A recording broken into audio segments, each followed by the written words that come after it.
Of course. Oh no! Oh dear.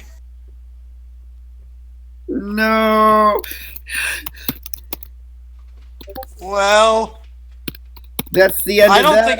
I don't think I'll be able to. I don't think I'd be able to stream for that long, if you really think about it. I mean, the longest stream that I have ever done was the first part of my.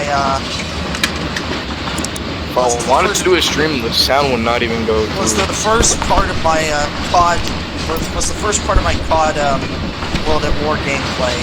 Remind me to never use Streamlabs ever again after this. I used regular OBS. Okay, so finishing up, and so I thought, yeah. So my model train store, they has a few inaccuracies. It's like an American store, but it has a maple leaf for symbolizing Canada on the logo because which is understandable because my boss fought in the Royal Canadian Air Force when he was younger, till 1982. However, the train on the picture of the logo, like from a picture, was a New Zealand locomotive. Oh, We've been bamboozled. Well, And it wasn't 949.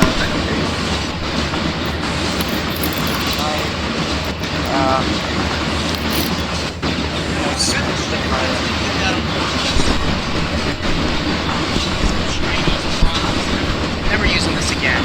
Ever. That is so freaking pathetic. You use Streamlabs? Look at that. The loading icon on Streamlabs is just the person's profile picture. I use Streamlabs to a bit of success, but when I try to stream an online game, the frame rate just drops like it drops as hard as the stock market did in 1929. That's. Yep, I'm not joking. Anniversary of that. Yeah, that's something weird that happens with me too. I'm playing on a gaming PC, and the frame rate like just dropped completely.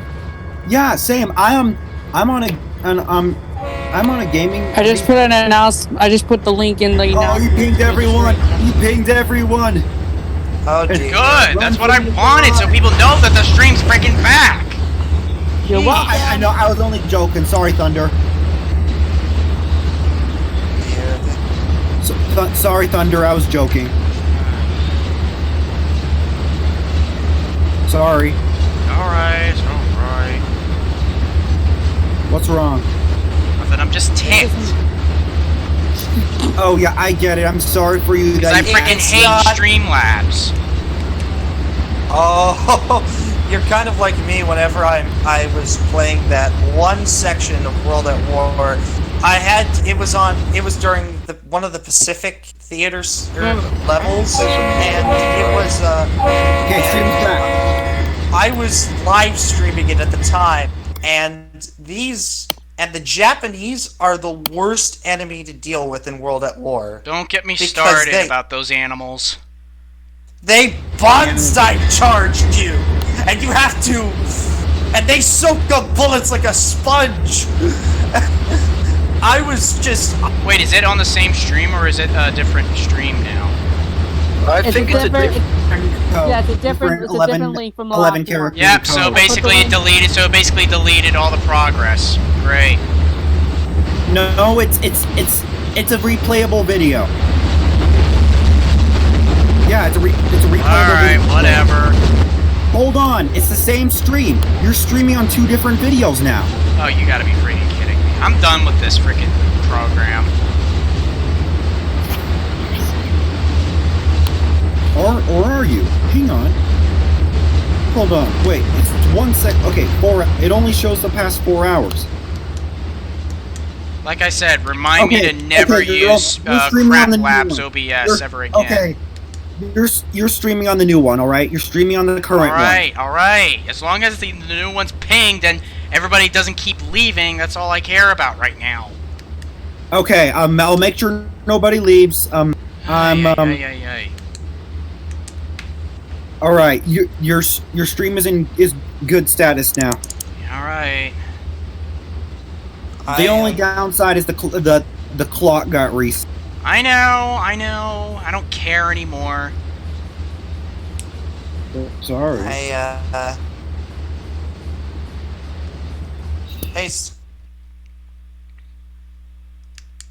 but if you watch any of my my World at War streams, you would see that I was restraining myself to use the infamous J word that gets spawned the wrong one in. Here we go. you.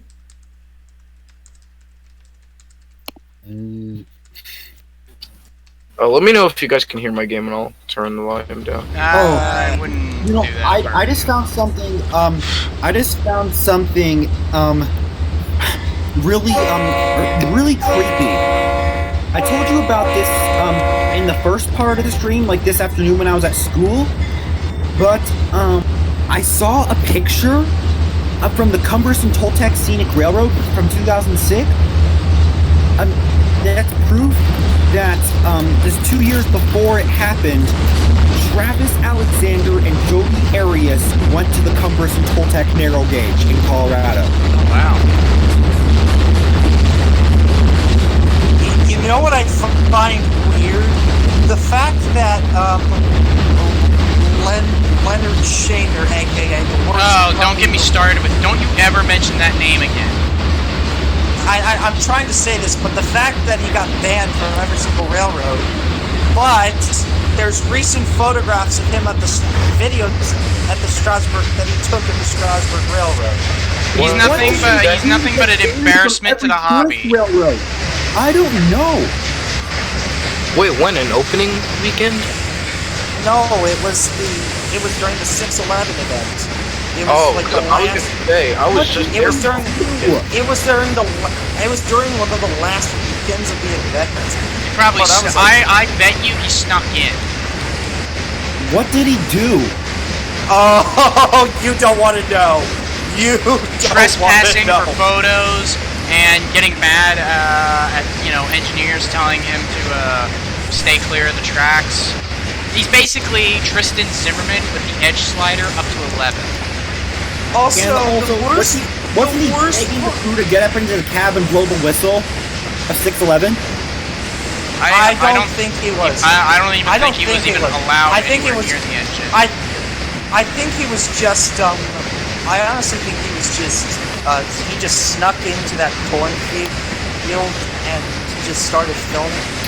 The sad part is that this man is 50 years old. He's basically a man-child who will never get a job in his life. Ugh. Oh my god. It's just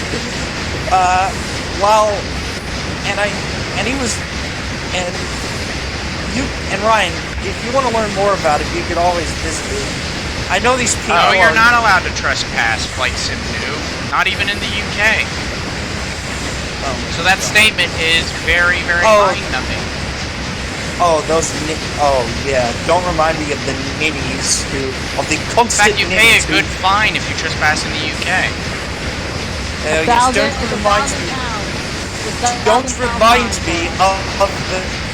remind me of the tossers who keep going over the tracks to see Flying Scotsman goes by. Or the infamous video of Oh my gosh, again? It tried to disconnect? Never mind. I was about to really chuck this computer out the window after that.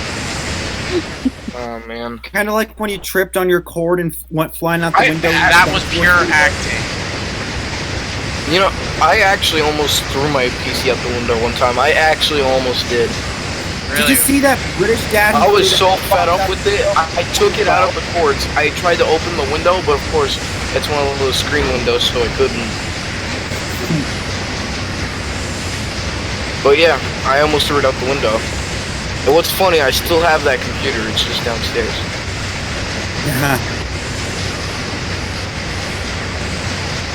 Yeah, better than Amtrak. You're right, Blakes, dude. Oh yeah, Amtrak. Amtrash. That's what it should be called. Yeah, it Because is. Come on, man. Like, now we're probably not going to see any more. I rode a 9-hour late Zephyr. Yeah, and the worst part is, the thing, I've never really liked Amtrak because personal philosophical beliefs that I just... Here's something we probably could all agree with. It's better than Greyhound, for sure. Oh, yeah. So, if you want to see... If you look at other train programs, you'll see what I consider to be the oddest mainline to start in the East. This little I'm assuming 1870s, or I think it's that Litchfield number 1, which was 1800s, or late 1800s, 460, time to look at that. It's like a Sierra 3, isn't it? Look at other train programs. But this thing actually operated and was the backbone of the Litchfield steam program. And they always had to have 2 wheels behind the locomotive whenever she hauled the train. Yeah, it just looks like Sierra number 3. I'm really hoping to see 765 so. I've already seen her back in 2018 on I'm probably Have you ever seen the CSX FP40s? I actually have seen the F40PH. The ones on the OCS. I got to see them quite a few days ago. 99. Oh yeah, weren't I know someone who actually posted a video about them. I saw them.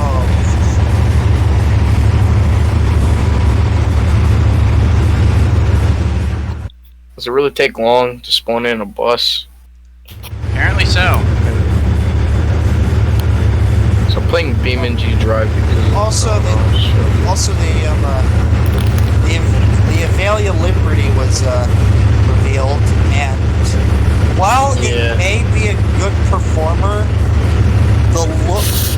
I don't like the new look. It looks like a Spanish Algo train set. It makes me. Even the Telgos look better. That thing makes me. That thing. The worst part is that the power car is not even the same shape as the coaches. That tells you something. At least it's not made in China like the CRRC double deckers or SEPTA. Are we going to be coming soon? The worst part of it, in my opinion, about these is that they're made by Alstom. I don't trust them. With their American products, I don't trust Alstom one bit. I don't get why the Iowa Interstate runs 2 Chinese steam locomotives as Because they're cheaper. They were cheaper at the Shadow time. Dash just subscribe. And the thing about the Chinese, and the thing about them is that they were purchased in 2005 and 2006, right when the Chinese had just steam. Ow. And contrary to everything else, almost everything else that's made in China, QJs are actually quality. You see, I know a guy who actually works on the QJs in the Iowa Interstate homes. Well, that's not good. like 6988, and what's the other one's number? 7081. 6988 has been Americanized a little bit, and 7801 is still retaining its Chinese look. Ugh. Did you know? There's I found a actually video Chinese-built of a freight locomotive train in of a BNSF freight train. The lead locomotives were 6988 and 7081. The BNSF ES44C4. Oh, what a coincidence! But Berkshire, I also live. That Chinese steam engine here in Jersey is 142, which has also been Americanized, and I must say, I watched a documentary about that engine. Apparently, it was originally on the Valley Railroad, and the Susquehanna was going to get another Chinese Mikado, but that ended up being at the bottom of the sea.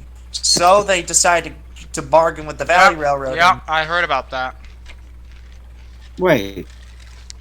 There's an engine at the Have I bottom rail of the sea? fans CN or VIA? No. I haven't.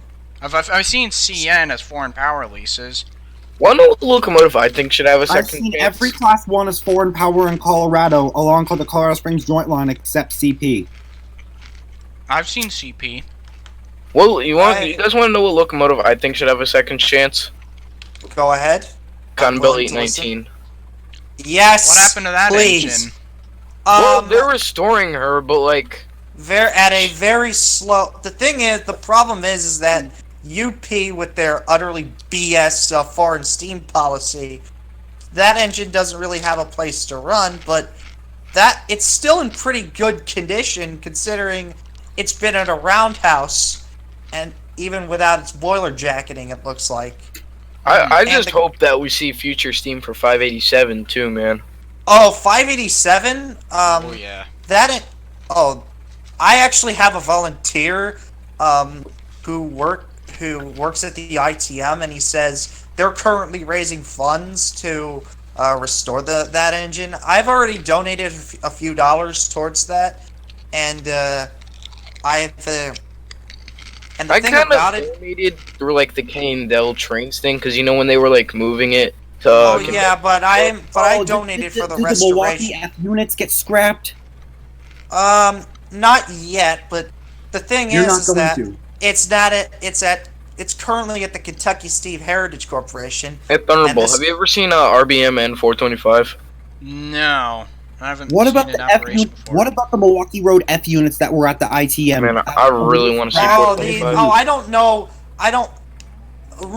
They make best case scenario. They make it bought by the Nickel Plate Express, which, if you don't know, is the city of Noblesville's quote-unquote replacement for kicking out the ITM.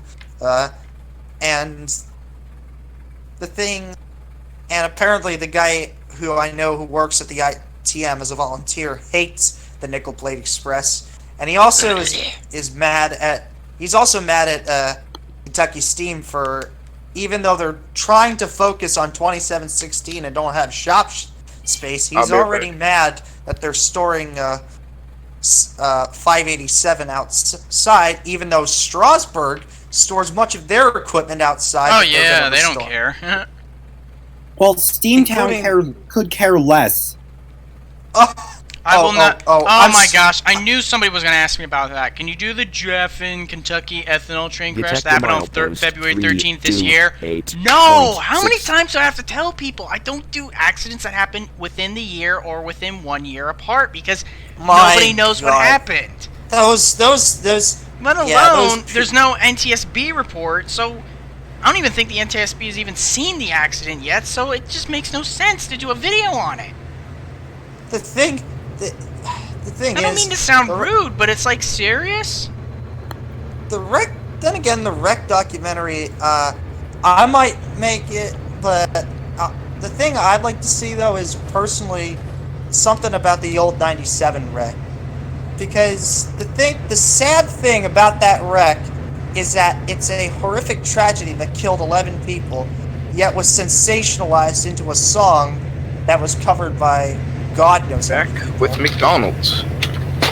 Covered by Johnny Cash. Oh, Steamtown just doesn't care about anything and any of their equipment. They're starting to. Steam locomotive that had the They boiler. want to. All right. Here's the thing about Steamtown. If they weren't owned by the National Park Service, they could. But also, I heard this from a guy who talked to Steamtown volunteers. They quote-unquote can't touch any engines that are on the National Register or some bullshit of that. Whoa. Okay. Sorry, like I said before, Yeah, I know what you said before, I'm sorry. I have foul tongue, and when I'm talking about these things. Also, and Steamtown is really trying to improve. It's WMSR who should really be Because as much as I'm partly excited for 1309, and they're just that thing is just a money pit. Yeah. Apparently the crews don't like number 4 over at Strasbourg. Oh, they did because what number? What, Strasbourg 4? Mm-hmm. The Camelback. Well, the problem is they gave her bituminous coal when she really works better with anthracite because she's part of the anthracite road. Second of all, she had a small boiler, so she couldn't really manage the full trips up the line. So she was more designed for, like, you know, shunting in yards, which is what she eventually did for the rest of her career. Huh. And also, Camelbacks weren't really successful engines in general because, you know, if, heaven forbid a boiler explosion happens, you're standing right on top of the boiler in the cab, so you might as well kiss your butt goodbye. You better make sure you better keep that water level in check, otherwise, good night Vienna. Oh my god, don't... CNJ had this. All of the CN's ES44DCs are equipped with microwave ovens, so the crews can cook stuff. Wait, what? Lucky bastards! Wait a minute, well, hold on. What? All of CN's ES125 ES44DCs are equipped with microwave ovens. Why use a microwave oven when you can use the firebox of a steam engine? It's an ES44DC. Yeah, but a friggin' steam locomotive cooks your food better than a microwave where you just nuke it. Imagine that. If Jeremy Clarkson can cook a piece of kipper in the firebox of a tornado, then I certainly... Oh, that's nothing. There's a lot of funny stories I've heard on the Norristown line back in the Pennsy and Reading days, where before they would leave Norristown to go to Kingwood, they would fish in the Schuylkill River, and one of the crew would joke saying, maybe one day I could bring steak and cook in the cab. And one day he did. In the cab of a G5, he brought a New York strip steak, put a little grill inside the firebox, and cooked it just like that. And when he ate it, he was like, best gosh darn steak I've ever had in my life. Even my wife can't taste that, can't cook this good. You know how he marries the steamer. You know how inaccurate Wikipedia's articles on like locomotives are? It says that BNSF, one said, because I edited it, it said that BNSF like 8191 BNSF 8234 was scrapped after the Panhandle wreck. What? It was a DPU at the back of the eastbound train and wasn't touched. And they said it was retired? That makes no sense. So that's why I edited it and said A234 is back in service. Actually, and NS fan, you're wrong. Cooking food in a steam engine is no different than cooking on an open grill. Hey. Oh, and did you... Oh, and it said 3970. It said 3970. BNSF ET44C4 3970 was retired as well. I saw that in person in Texas. It's the worst possible. Yeah, don't ever trust Wikipedia. Anthony Nicholas is right. Don't ever trust Wikipedia. Yeah, because I know, because it said 3970 was retired. However, I caught it. I saw the unit with my own eyes 2 years after the Panhandle wreck it was involved in. It was the other DPU.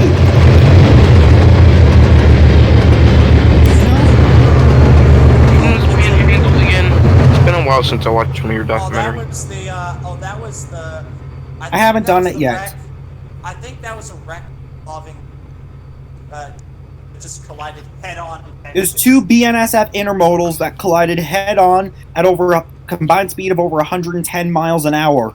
Jesus, so it's like... 3 people were killed, both aboard the eastbound, which was at fault, and 1 aboard the westbound, which the one crew member killed aboard the westbound was female. Oh. And like the one that but however the sole survivor had bailed out of the westbound train before then. 6 units, 6 locomotives, GE wide cabs out of the 10 involved were destroyed. I I could care less about the wide cabs. I see that. Which were like the ones destroyed were BNSF-9s, 5416, 5162, and 5212. More like ES-44 DCs, 7553 and 7838, More and like- ET-40 and a brand new ET-44C4 3967. It was only 10 like- months old at the time. more like trash. Hold I on, mean, what was look that at first Amtrak locomotive number you 601 said? too. What? Yeah, 601 was only a couple months old when it flew off at Frankfurt. And Yeah, however, And wasn't 601 their first yeah. unit? well, No, BNSF second. 600. 600 600 was the the first one. first.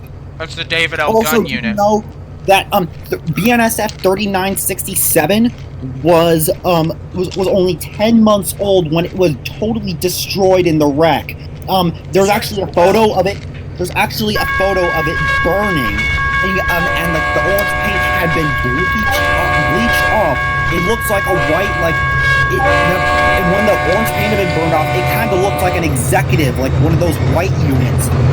Number 3967.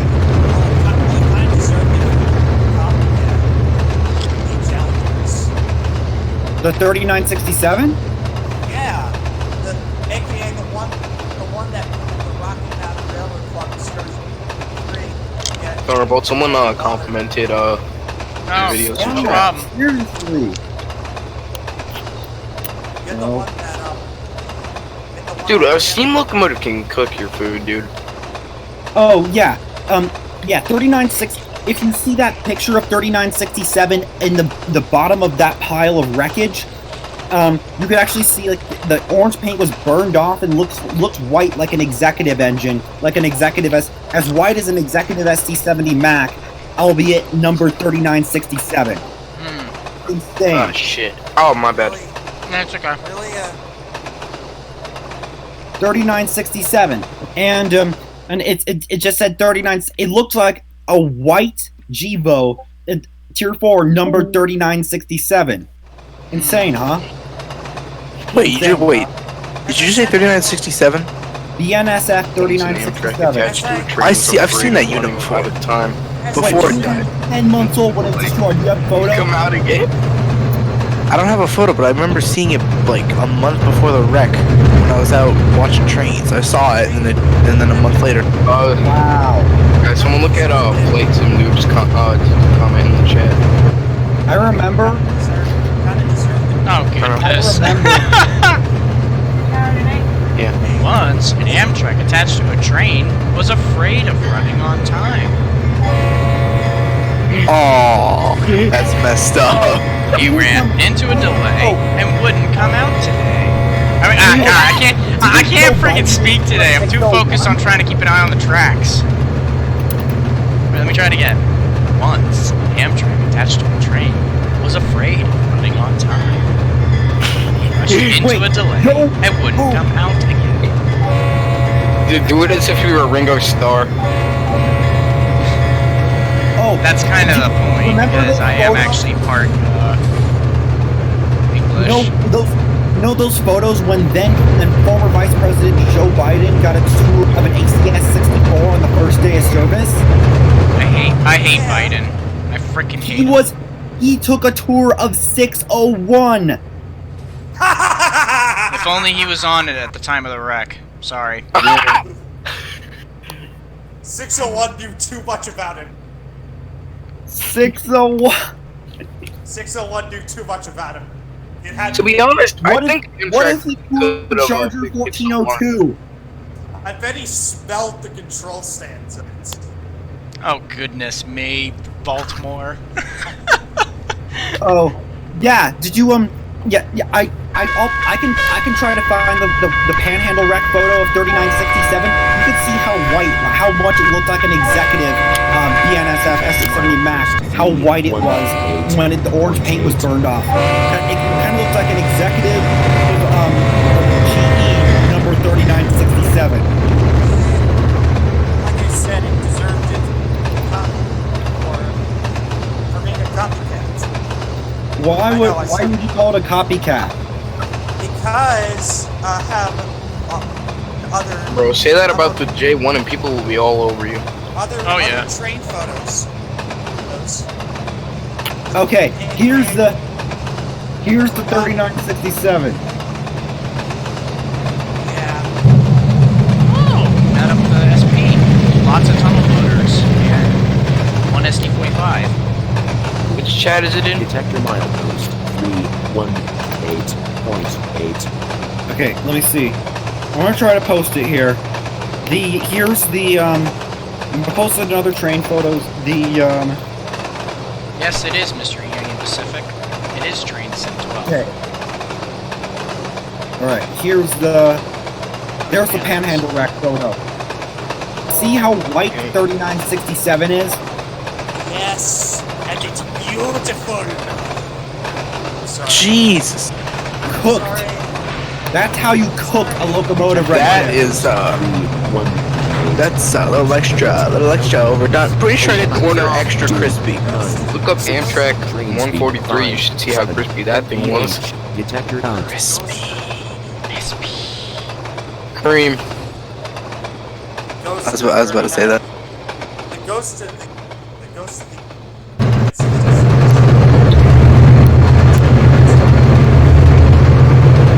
Goes to 3967. Detector milepost.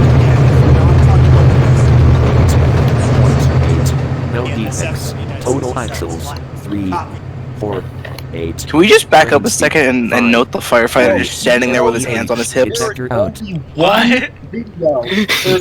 There's only one video. This is even what staring I'm at? posting right now is the only moving footage of 3967 ever.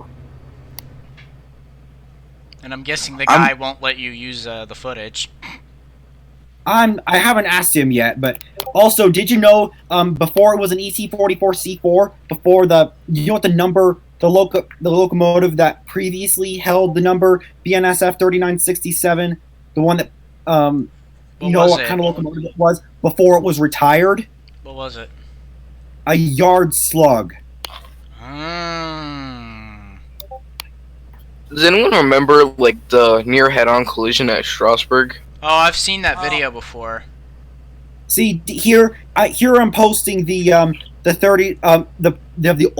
first 3967. See that here's what the old that? There's the old BNSF 3967. That was the one that previously held the number. That's the yard slug that previously held the number 39. You know NS actually has a yard slug? Yes. That was a yard. Yes, that was a yard slug that previously held the number 3967, and before the ET44C4, or before that got the number next, only for the ET to be destroyed in the Panhandle wreck. Also, who heard about NS like the road?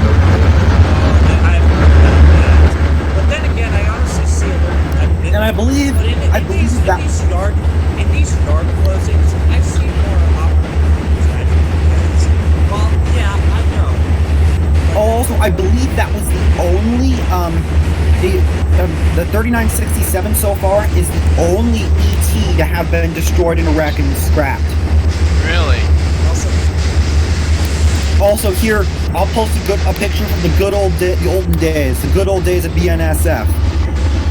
SD40-2 slug mothers with slugs, and the SD40-2s being high numbers before they bought all their GVOs. I thought it was Jivo, not what?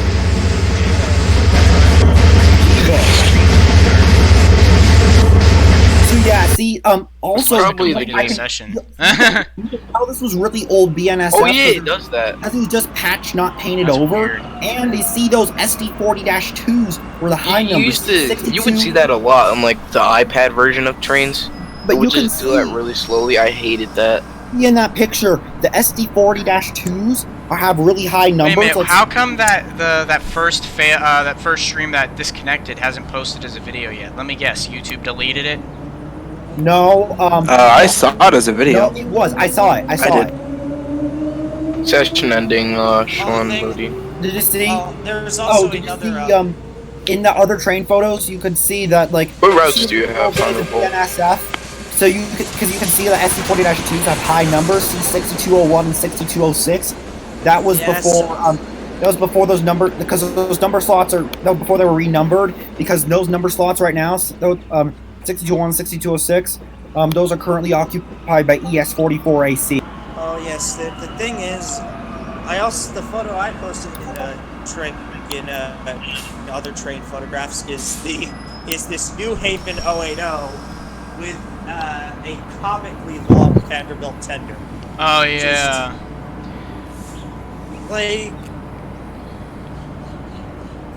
Vanderbilt tenders were very rare on road. One locomotive that actually, a Southern Pacific locomotive that actually had a Vanderbilt was unfortunately taken out of service in 2015. Why did the session end in Trainz? Because I reached the end of the route. Finish the session. Yes, well, Oh, the SP yes. had a lot of steam. Let's play on NNW Appalachian. Or never mind. And the I already did 2472 that. that you're talking about. How long has are this you stream gonna been do going another on? Mojave? Are you gonna do another Mojave scenario? Another Mojave session? I'm thinking. Hold on. Wait, for Reading and We're North, gonna you get the said you route. don't have tracks, right? It's gonna it's go- an unfinished route. That's all it is. Like I got it, and yeah, it's very unfunctional. Like you can't finish. Like there's a bunch of invisible track that you can't really do anything about. Hold on, I can get some routes. I could probably get that route done in I you gonna managed to call it, fix that like- route. I managed to fix that route. to I can get some- it done in like 10 but minutes it's- because I have but I think first the class big ticket. problem is that one of the Yeah, tracks we'll is see. broken. We'll see what happens. routes. Also, I hope there's an updated version of the RNN. Also, the Yeah, I haven't significance found of this- anything. What route are you gonna do, Thunder? You know what? Since this follow-up stream is pretty short so far, I think I'm gonna start to show off some of my K&L stuff. Oh yeah, nice. Let's do that. I'm the I only have- second class admin. Bro, Sad. I'm such a K&L fan. I have almost everything on that Oh, site. same. I love their Penzi stuff. I'm gonna showcase that in the next stream, whenever that Nice. is. Probably in a couple days, because now that I've finally hit over 50,000 subscribers, thanks for that. I gotta do a follow-up, I guess. You hit 50K today. Oh, nice. Yeah. Congrats, man. So now, Wow, so now now we I go. can say we're officially halfway across to 100,000. Road to 100K. Get that on a T-shirt.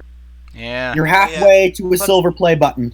pretty The much. thing, the significance of the engine I just You don't posted get on the anything train- for 50,000 subscribers, right?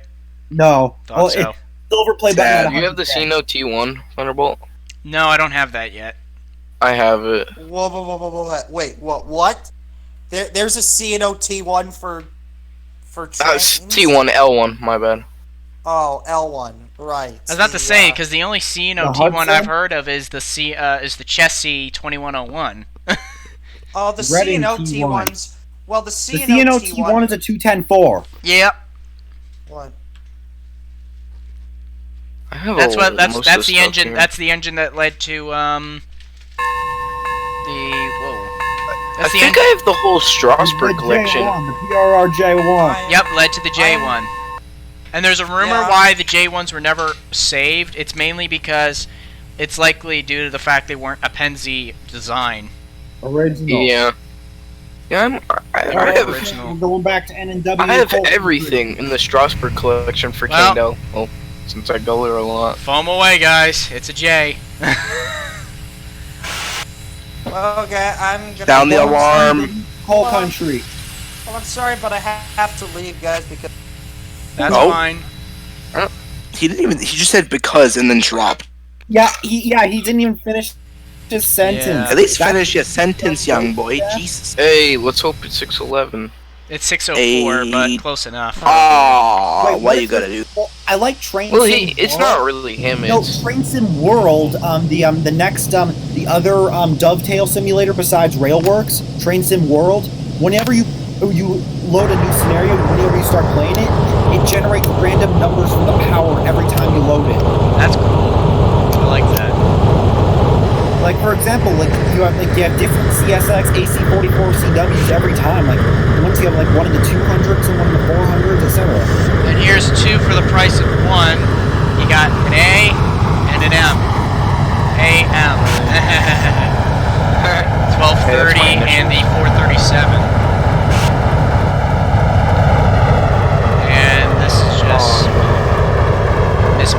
diesels. I really like 475 in her current version, but I kind of like The reason why she was turned into having her light on her smoke box door is because they lost the original mount, and also it kind of complements the way she looked in the 1950s before retirement, which is what this route is set in, which was perfect for the photo runs with 611. Your speed. Man, I wish I went for the photo runs. Fucking idiot. I have another M that's on the other side of the room, but it's just the same. It's just the same as the 475. I don't. But I think the 475 now, like, customizes the logos of the railroads. More characters. I don't like how Strasbourg puts Strasbourg Railroad on the tenders of everything, and not just the original railroad it comes from. I'm glad they made 475's tenders say Norfolk and Western instead of Strasbourg. It still says for Norfolk and Western. I was there Still 3 does. days ago. Ever since the 611 event. Let's hope they keep it that way. I mean, I'm sure they're gonna do that for a while. I mean, It doesn't really matter. It doesn't really bug me, to be honest with you. yeah, it's just like they just, I don't know, like, I don't really know why they even do that. Here we go. I mean, it's kind of hard to tell with 89's tender because it's the Canadian National logo, but Strasbourg Which one are you Railroad. driving? The 427 or 611 or the GP9s? I think I'm gonna take since everybody loves the J's, I'll take the 604. Flared out Radiator first. says, can you turn the game volume down? Game volume down? Sure thing. So, yeah, someone in the chat said turn the volume down a bit. 'Cause I I'm never get it watching the right chat the first too. time. Yeah, are you able to drive the GP9s? Yeah, of course I can. Oh, GP9. Just Well, they're technically bought, they're just GP9. Some of them are GP9Ps because they're I passenger bought an variants. S4 from Jointed Rail recently. All right. Without further ado, let's get the J rolling. I don't know how they come Can't up stand with that default Trainz 12 track. You're at the end of the line, you have to back up. Oh wait, hold on. Oh, you just have to go to take the 611 under the in industry. Yeah, you're starting in an industrial store with the 611 in a passenger train. Well, I couldn't find anywhere else to put it. So, bleh. Are you sure about that? Yes, I'm sure about that. Blah. Just put it on the main. It's gonna go on the main. Don't worry. Well, I just like initially place it down on the main. That's what. Uh-oh, wait in the chat. Oh, Oh no. Okay, there's a delete a message. I don't know what he's talking What do you about, mean? man.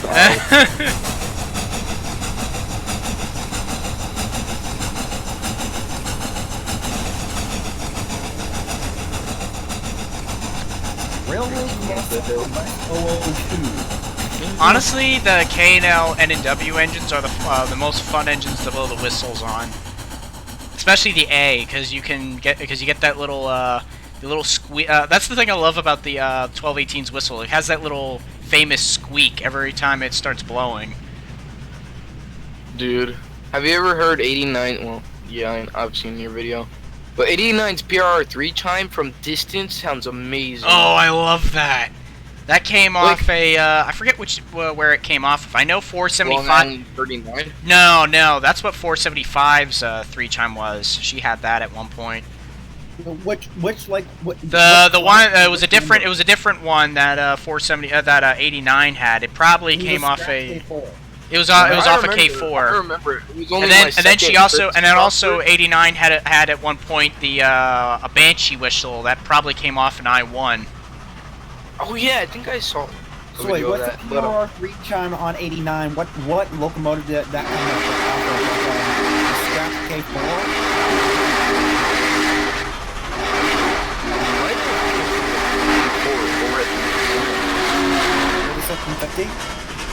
I don't know though. I'm not fully sure. All I know is that like it kind of sounded like I think it came off of Long Island Railroad 39. Well, 475's Pennsy 3 chime was Long Island's whistle, Long Island 39. That was also to help raise funds to get the engine restored. Have you ever heard that? Like when I went like on my Is it just you who likes unstreamlined NNWJs? There's only one 605. No, 605 and 606. I'm surprised K&L didn't model that. The J. They should have made. They should have done. You know, they should have done that as like a little as like a mega pack. During the war, 605 Here's the thing, though. 605 through 610 were built unstreamlined. Yep, because they needed all the metal they could get for tanks and planes. Oh yeah, you're right. 606 was on. Man, those would have been cool if those still lived. Imagine that, but 611. So that meant 611 was first built unstreamlined. No, 605 through 610. Oh, so 611 was streamlined from the get-go. Interesting. Yeah, 600. Which is interesting because 611's current whistle is 610's. Speeding. No, not anymore. Your stream's delayed. Don't forget. Well, I heard when I first heard 89's whistle from like Paradise Lane, I was at East Strasburg. Bro, that was music to my ears. Oh yeah. Now here's that angle of the crossing that I did in the gameplay video. It was right here.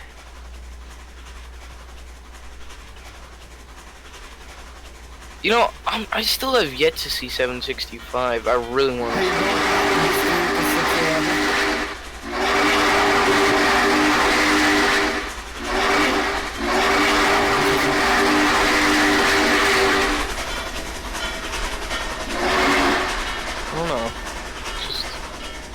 Heard something.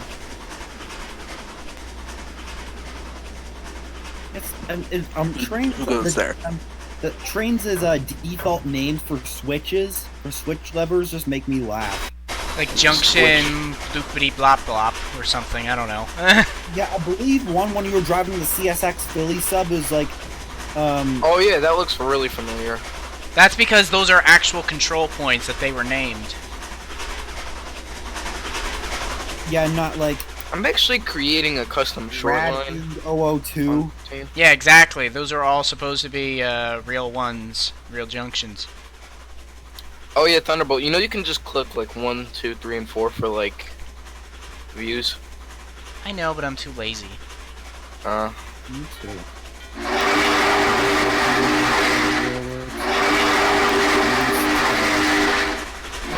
Reinstalled Trainz. Not Trainz, Train Simulator.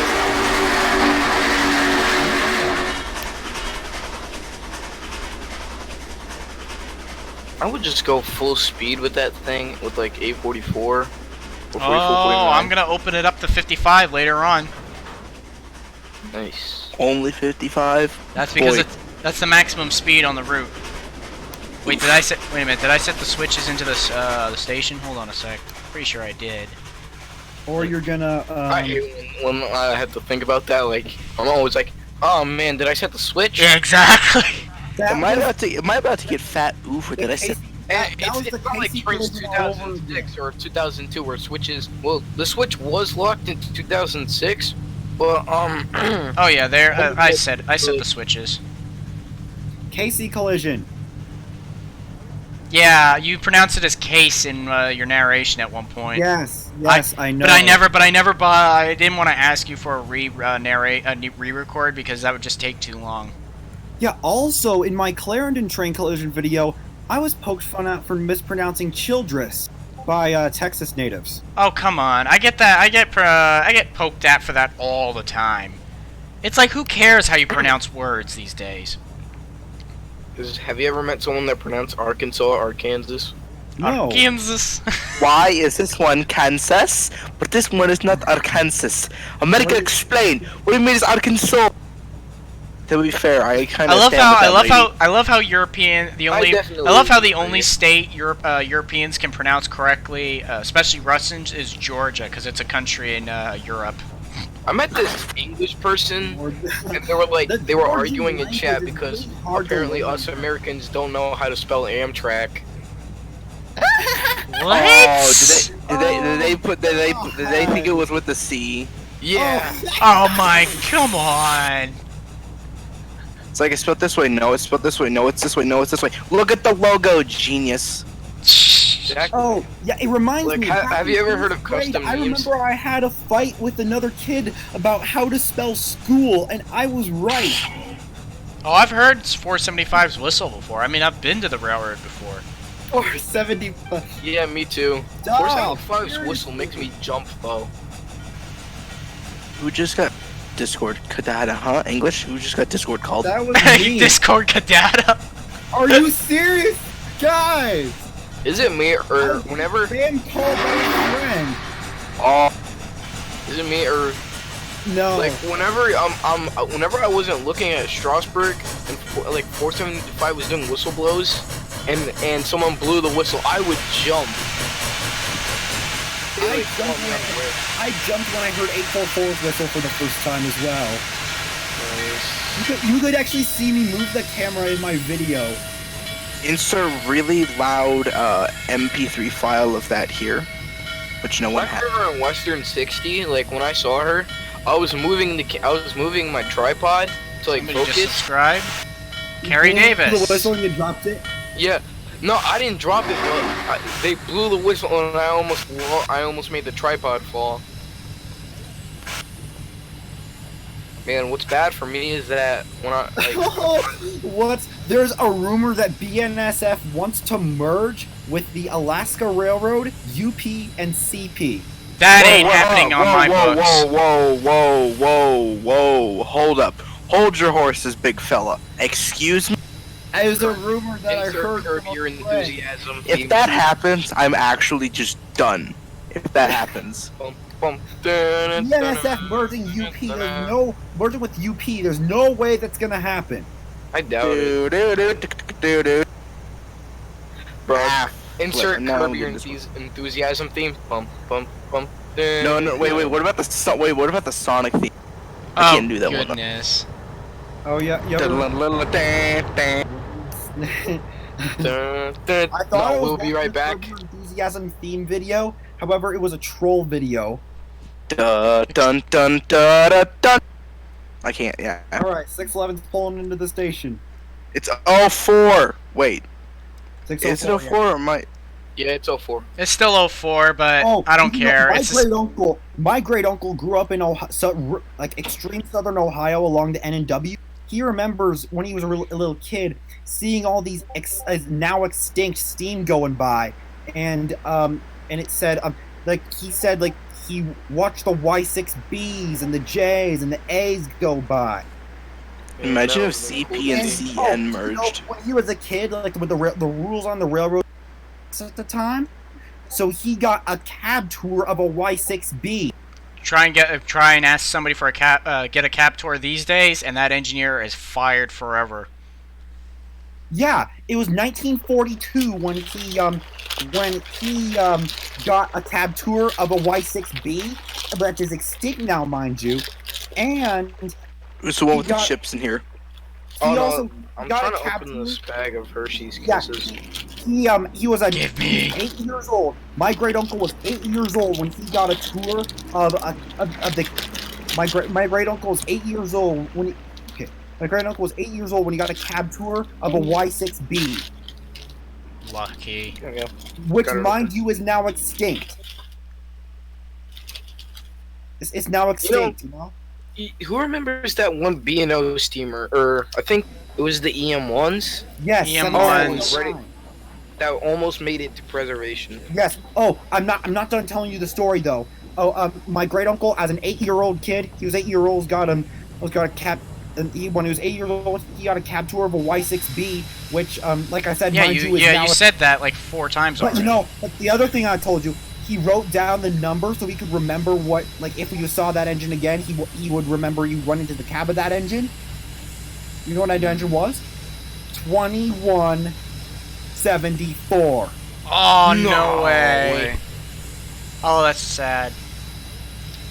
Alright, final call for the Palatinero. And away we The go. westbound pilots. All aboard. have You a gotta sound see the effect cleaned for up that promo video soundboard. for I think I have a sound. Hold on, wait. That's a cool angle of those driveways as Jay's leaving. That's nice. Road number. I'm a similar to genius. my Discord picture, kind of. Yeah. That's 23.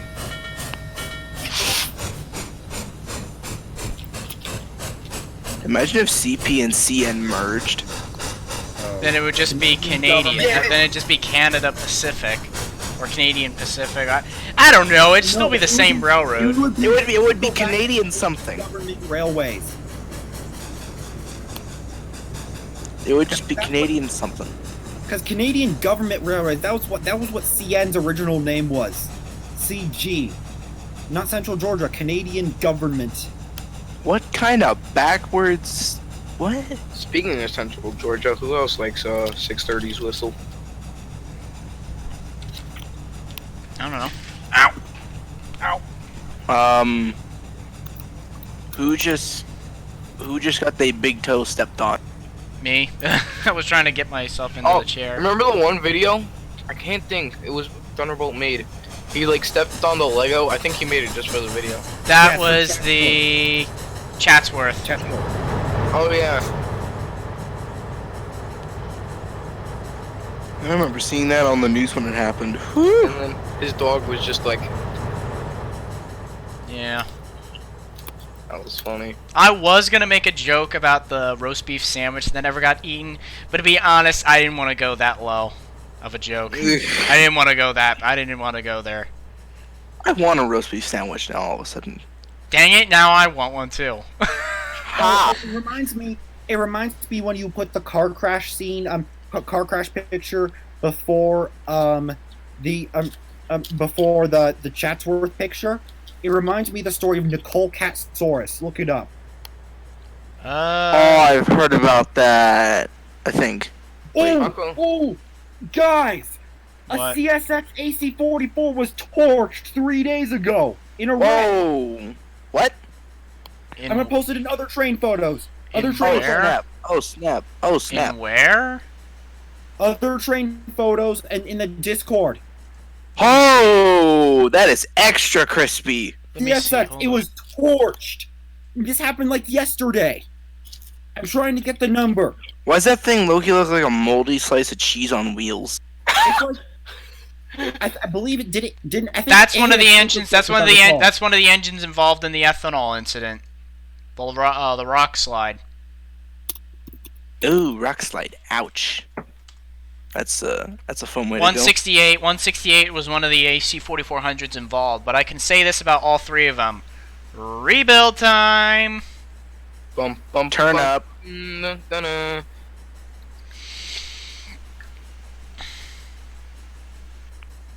Still, though, that thing Loki looks like a moldy brick of cheese on wheels.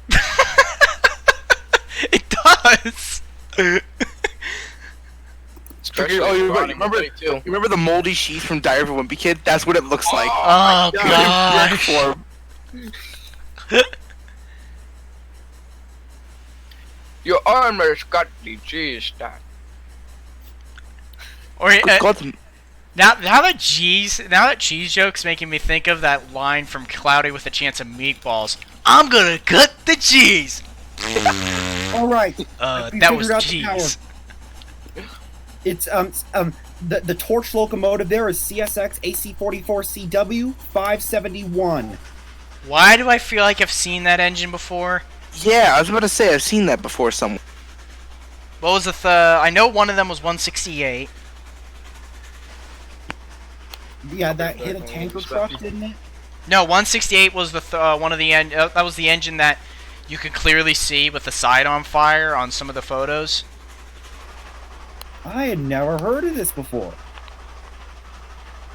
And it was a YN3, but you can't tell by that photo. As long as Wait, at least none of the engines were YN2 originals, because that would have sucked. I just noticed something about that Yeah, picture. like 130 was a YN2. Is that... Hold on, wait. Is that forward truck assembly missing the middle wheel, or is that just me?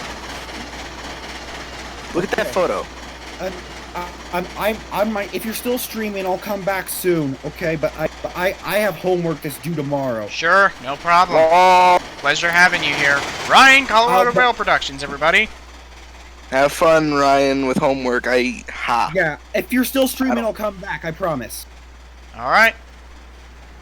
Yeah. So I'll see you later. Yep. See ya. Homework first. Bro, we better be here for another 4 hours. Oh, we might until I get bored. Yeah. I have a 6-day weekend because I'm going back to CA tomorrow. Lols. Lil.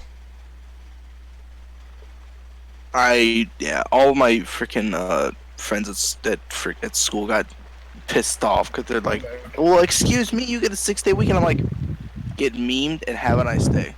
A 6-day weekend? Lucky. Yeah. Well, that way we don't even have school next Tuesday because got a ACT 4-day. testing for the juniors and seniors. So we don't have, and then... Oh, so you're not a junior or a senior? No, I'm a freshman. Ah, you're a freshie. Even though I don't act like one because I grew up around adults, so... Yeah, most of the time, friggin' freshies I've ran into are just like, friggin'... Yeah, they're complete and utter chaos. I don't even want to say it. They're Fortnite addicts. They're just... No, please don't. I know. There was this one freshman girl I remember in high school that was like freaking all over me, and it's just weird. She would even write her name on my freaking wrist, and I'm like, what? I know. I'm just like, hold on. Let's run this back. Hold on. Back up 2 feet. Did you like the girl back? I wanted yes to. Or no? I wanted to, but I wasn't single at the time. And she was way younger than me. Hold on, my cousin's here. I'll be right back. I was a senior and she was a freshie, so do the math. Law and Order thing. Yeah, exactly. Law and Order moment. And like I said, I was taken already, so I wasn't about ready to be a freaking pig.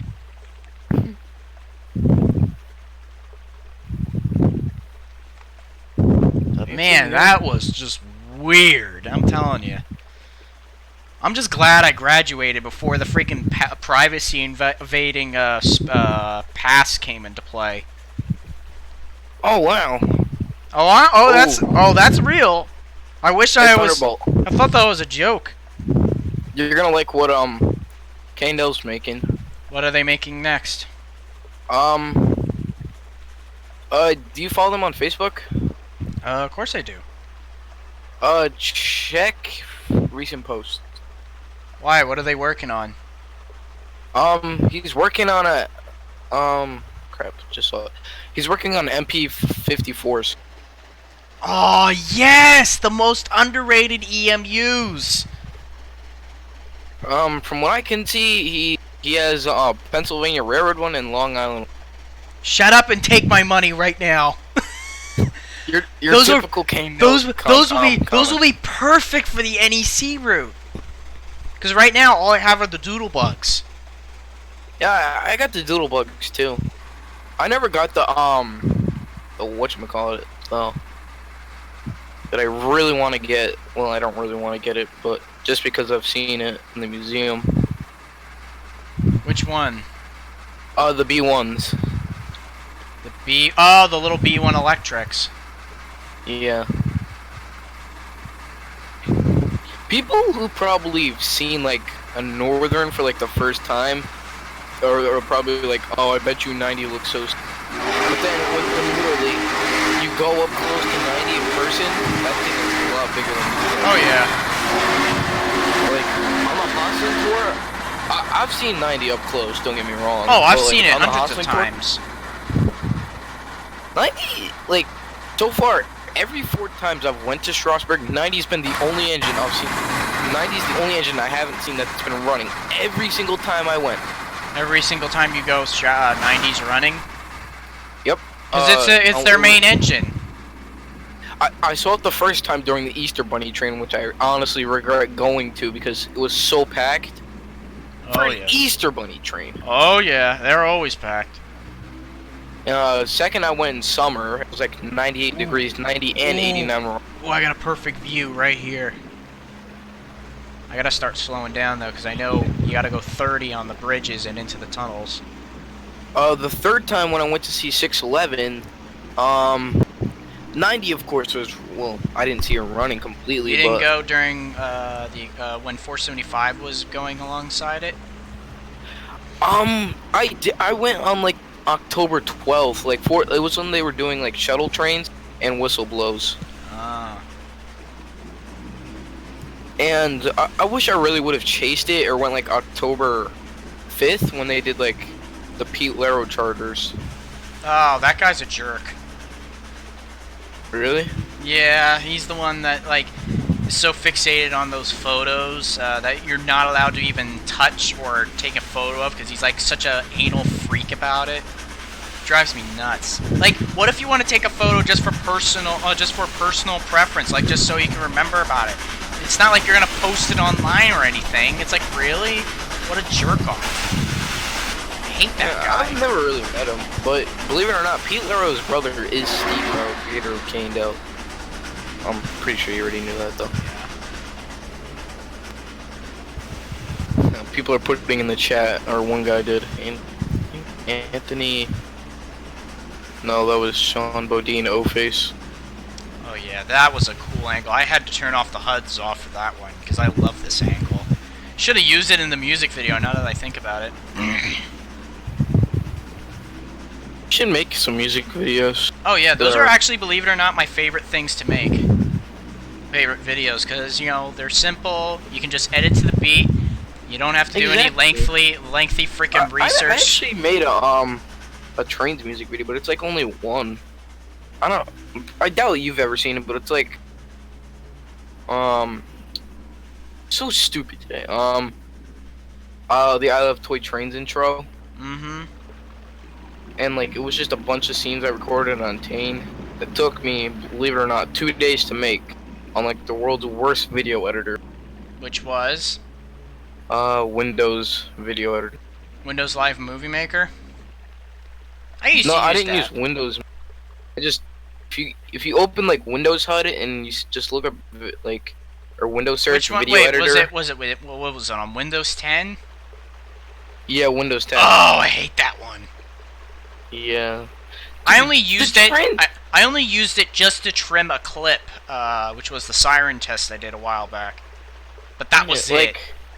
Dude, I don't like it. Like due to the fact it doesn't have transitions. It only has one transition. Oh, it sucks. It absolutely sucks. And that was supposedly the replacement for Windows Live Movie Maker, which actually wasn't a bad system, which is kind of sad. But I mean, upgraded. But you know the current way computer companies are, especially Microsoft. Money. Typical Mr. Krabs. Yeah, exactly. But I originally before I used Video Editor, I had Sony Vegas 15 Pro, and then I switched to a new PC, and I had to get it installed again because my dad had someone install it, and it's actually been 1 year since he said he would get it fixed because he said it on Christmas when I got this.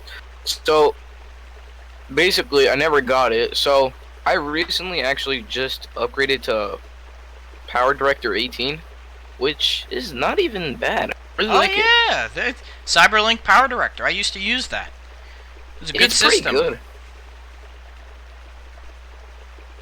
Like I know they have it for like some phones. You just get that like annoying thumbnail at like the bottom. Mm-hmm. I hate those. Oh, someone joined.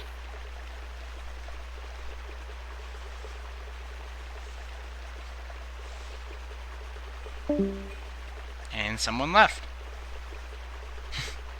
It was someone in second class. It was Jordan in second class admin. Oh, my little, my so-called, long-lost brother, I guess you could say. You know what, why don't we change since it's dark outside where I am, why don't we make it dark here as well? You have to go to I'll tell you. I know how to. I know how to do it. Oh my god. Trainz 12 I've had for 2 years, and I wouldn't switch over. I really liked Trainz 12. Oh yeah. And then like I just tried Trainz a New Era, and I really liked it after that. Trainz New Era is way too expensive. It's a money. The new train simulators are money-hungry bastards, and 12 you get more for free for a cheaper price. It's like, why not? Yeah. And they sold like a bunch of copies. Wait, would you get Trainz 12 on Steam or disc? I got it on Steam. And you kind of cut out there. I got it on Steam. Oh. I get all my Trainz games on disc.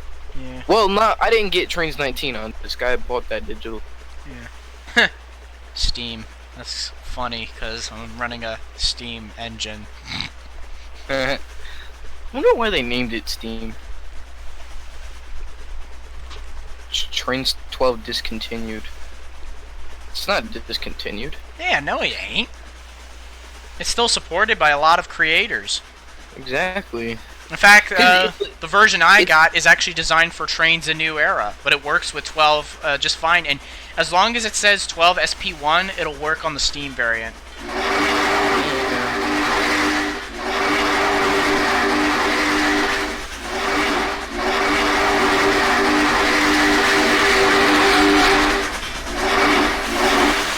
Oh, get some volcano items. See which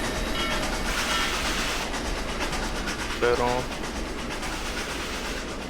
No, I really want to get the X10A for some reason. X10A? Yeah, they're all, so far only tank engine,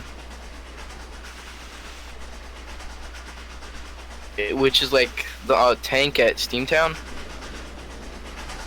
Oh, I didn't know they had a tank engine, little tank engine. My friend took a picture. Hold on, someone send me your friend list.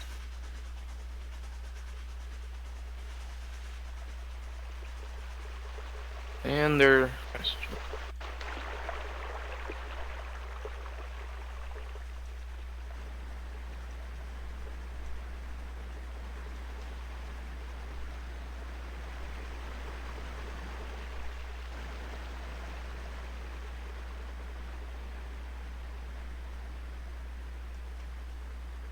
And my Discord's frozen. Really? Oh, I thought it was, at least.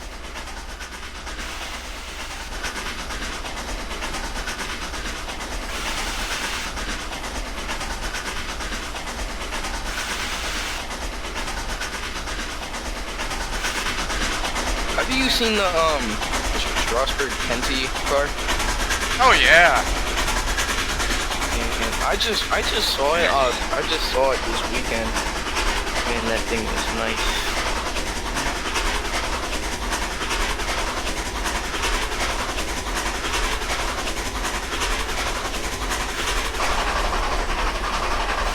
And I can't wait for Kano to make a 425. 3751 Yellowstone, and that's gonna be their first 2A 88.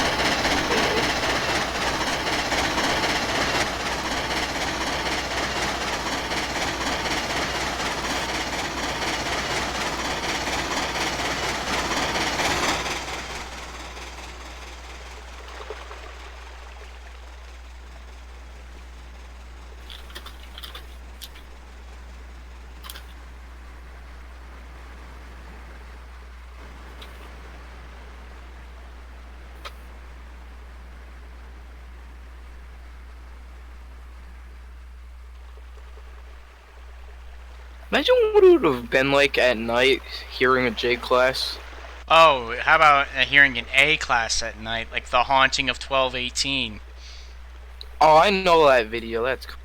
That's just that would just be. Imagine hearing that at like midnight. Like that would be like. That'd be kind of scary at the same time. Oh yeah.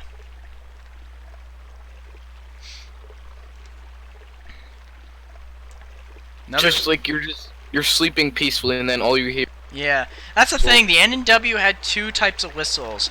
You had the 611 Hancock 3 chime that sang like a song bell, like a songbird, and then you had the friggin' 1218 that just screams, "Get the hell out of my way!" Man, I didn't really like when she was fitted with the when she was fitted with 838's whistle. So, oh yeah, that just did not fit at all on 611. If you I'm leave glad. it to me, I think I'm glad 610's whistle really fits. Oh, it does, because after all, it's a real J whistle. It's from her sister. But let's be honest. Let's be honest. The best whistle 611 ever had was that long bell that she had in 1992. Yeah. Which is the one you hear in K&L. Definitely, man. I really like. One thing I've noticed is that her bell speed increased from like 1984 and like from on. I Like, didn't you notice know- a difference. Like it just got faster. Like I don't know. because Usually with mechanical bells, the more air you put in it is how much faster it'll ring, or how much current. And I hope 611 goes to Roanoke, but heads back to Roanoke, because apparently you can ring her bell.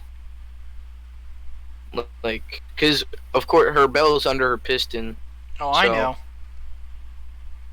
And I've seen a video of a guy actually ring a bell. Oh, you know in the museum 2233? What? You know the Conrail locomotive 2233? That thing never was Conrail. Wasn't it Penn Central originally? Penzi originally. It was bought out by an owner that had like a tourist railroad that eventually closed. Then the Railroad Museum of Pennsylvania bought it and painted in Conrail colors. And the family of the guy was absolutely furious. They demanded that it get because it never had that paint. They demanded that they remove it, but so far they haven't touched it. But I actually got to ring the bell on 2233. Yeah. You can also ring the bell of the Butter DC, which is not only which was originally Lehigh Valley, but then they sold it to the Reading. You can see the faded Reading stickers on the side. Yeah, sorry, You can see it better on the virtual rail fan cam.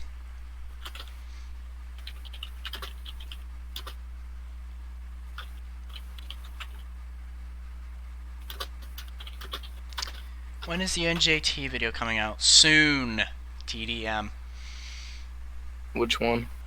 The when I went to Edison and Metro Park for Sunday After. One of the most terrible railfan trips I've made in recent years. NJT sucks.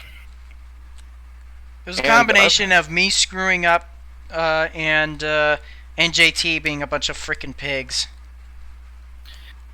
And this is another reason why. This is another reason. Here's the thing. Here's the story, though. All right. So the morning I left a little late because I realized, crap, I forgot to get some cash to get a Independence Pass, because one, the ticket offices are closed on weekends, and they don't read debit cards for whatever reason. And there's a good chance, or I mean, they do have them sometimes, but there's a good chance they don't. So I didn't want to take the risk.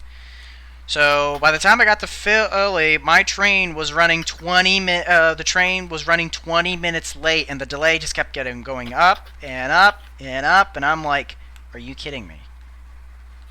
Yeah, you should see NJT, man. I've had. And then my next train to get to New Jersey. Actually, no, it wasn't my Norristown train. The Norristown train was on time. It was the Trenton-bound train that was late. The lateness, like I said, kept going up and up, and then eventually I was starting to snooze on the train, and all of a sudden I wake up, we're going backwards, and I'm like going, what the hell?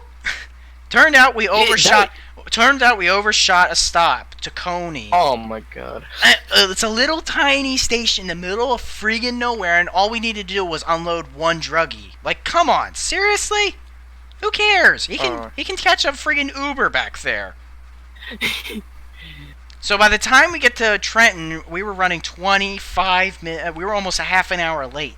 So by the time I get off the train, I'm running like hell on the wet platform trying to get to the NJT connection that's just sitting there, and I eventually fall into friggin' screw up my knee. There's a pair of I'm actually wearing the pair of sweater pants that actually still has that hole on the knee where I fell, and let me tell you, that hurt. I even screwed up my hand.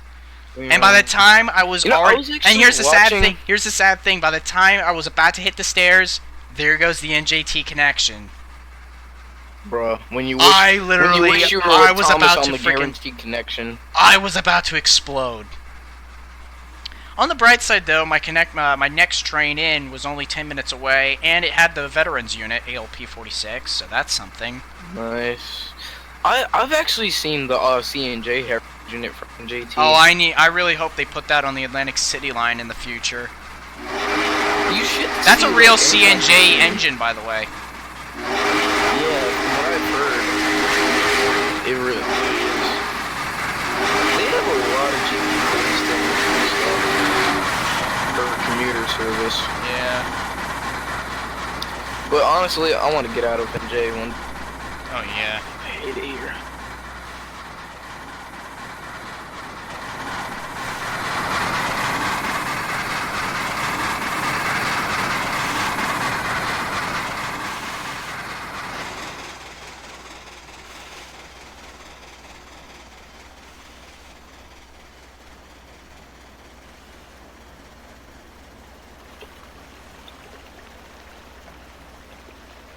So, yeah, eventually then, by the time I get to Edison, though, my friends that are meeting me there decide, oh, why don't we move to Metro Park? And I'm like, seriously, I just got here.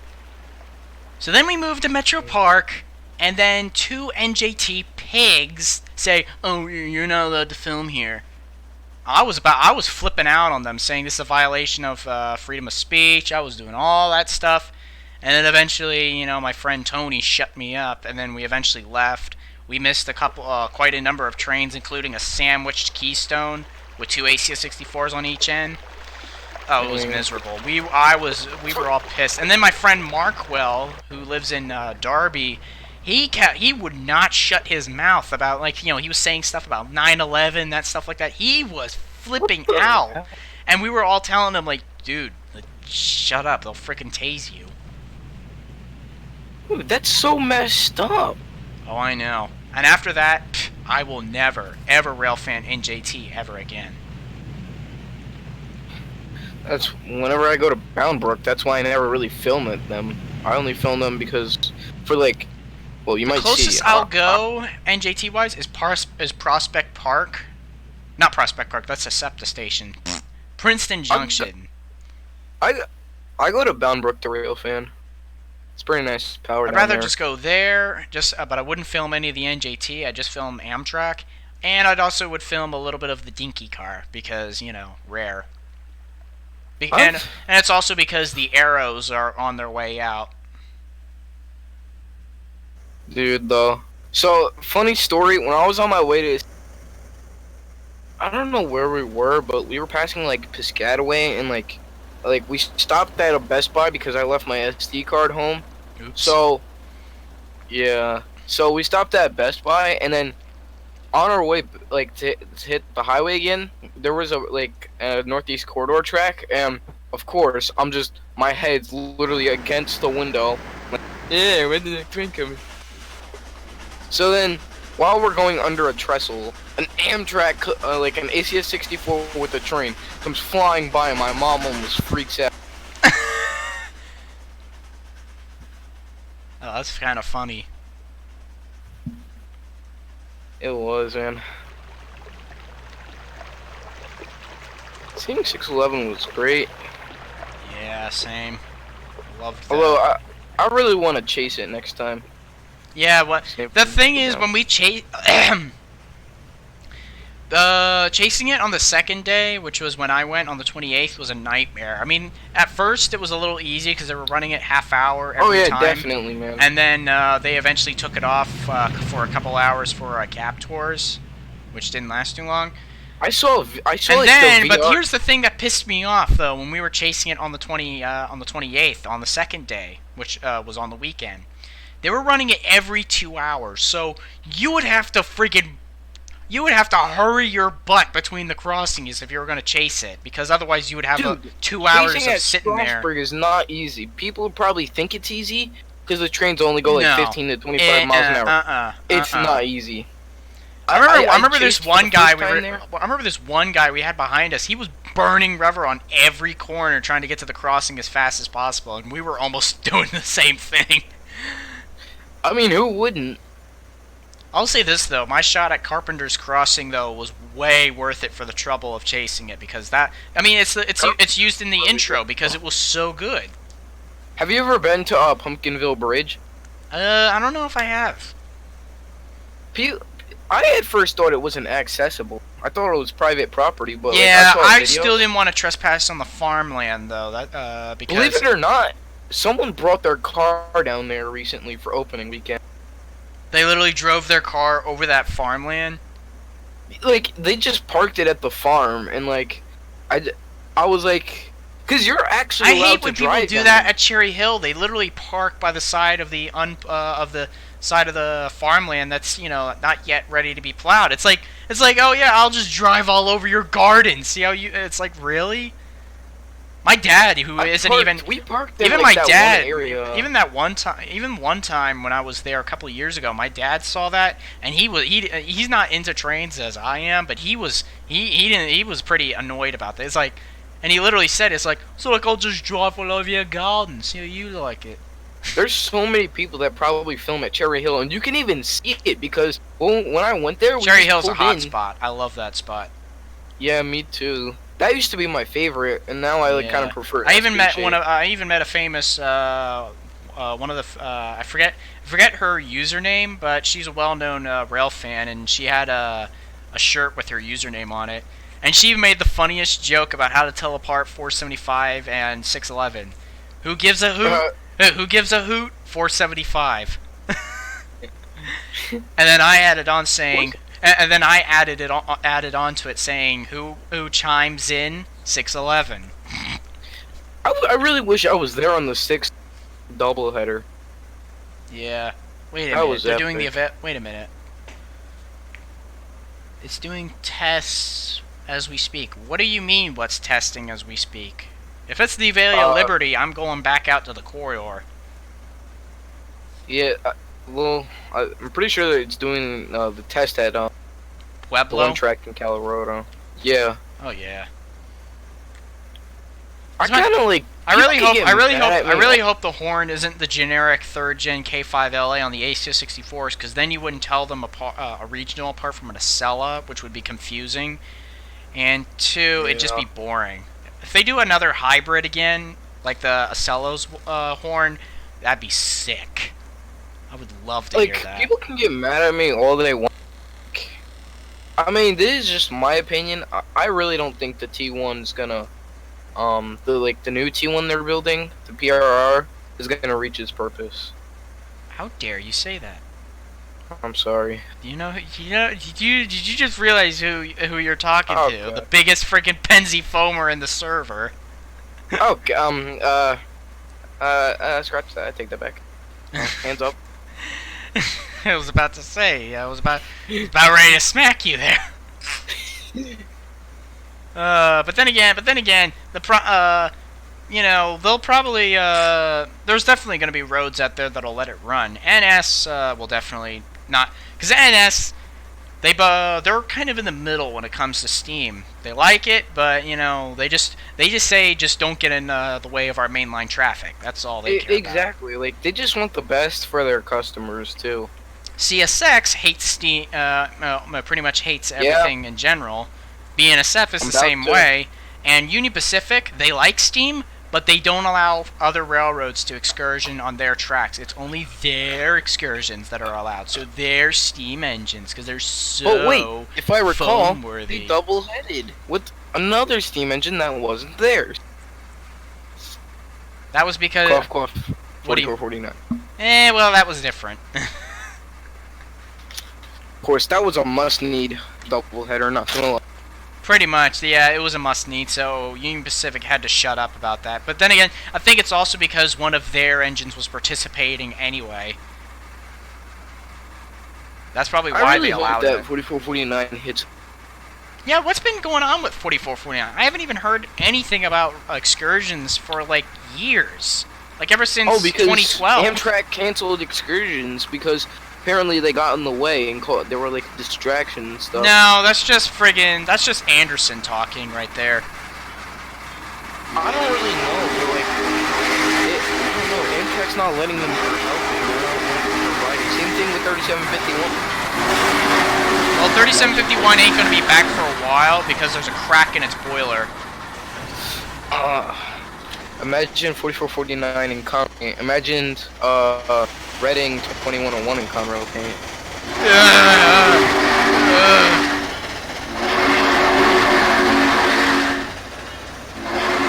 I'm gonna lie. Oh, dude. You just made me almost lose my lunch after saying something like that. Oh, I'm sorry. I mean, a GG1 in Conrail is fine, because 4800 was the only GG1 to get Conrail Blue, but a steam engine? What's wrong with you? They were gonna do that, though, from what I've heard. Ugh. But I think the Roundhouse fire got in the way, though. Mm-hmm. Man, poor 2101. Yeah, and I heard it was caused by a vandal. Probably some dumb kid. Some dumb, druggy, something like that. And then UP's not restoring 3985. Yeah, they anymore. retired it because you can thank 4014 for that. Which is exactly why I think 4014 is overrated. That and all the foamers that just go nuts over it, like the one that almost got ran over. You know what I'm talking about. Oh, yeah. The one that almost Wasn't got... that video by, Fanrailer or something? No, that wasn't by him. Oh, man, I can't find something. Here. I know it was on, I think it was, Junkin Media, something like that. I'll probably Google it. But yeah, the kid was, like, foaming over the 4014 when he almost got run over by an by a freaking UP intermodal. Like, come on, people. I mean, no offense. No offense to I'm being family. serious, but how in the holy heck of crap do you not realize, do you not notice or hear a freaking K5LLA blowing right behind you, telling "Get the hell out of my way"? I would just let the kid. I would just. You know that one video? I mean, I know I'm probably gonna get controversy for this, but I would just let him get run over. Natural selection. I mean, their fault for doing that. Exactly. That's my point. God damn it! I can't find a pencil. This is why. I mean, this is seriously. People like that kid are the reason why rail fans get such a bad name these days. Exactly. Like, not all of us are bad like that. Like, I even hate how they thought 4014 blowing at them was like a treat when really that was them telling him you better move because you're about to get run over by another train. They're like, dude. Like, besides, 4014's whistle didn't sound too. That's cool. Besides, they were blowing it with air, so I'm surprised the darn thing worked. I mean, they're doing the same with They did the same with 576. 576. I can't think of the letters. It's like NCSTL, something like that. It's the name of a famous YouTuber. Yeah. Man, just saying that just brings back memories. I can't find a pencil. Well, that guy's a brilliant. I will say though, that user is a brilliant voice actor. I mean, he speaks a little fast with his lines, but I talk fast too. So. Who? Brian. Yeah, that guy. Yeah, he speaks fast, but he's good. I'm back. Just got my AP stats done. Oh, welcome back, Ryan. Thanks. I will. I'm still here, right? What's stream about now? It says 7:53 p.m. 7:54. I think I'm gonna run this J all the way up to Radford Station, and then after that, I'll just call it a night. Weren't you just at Radford?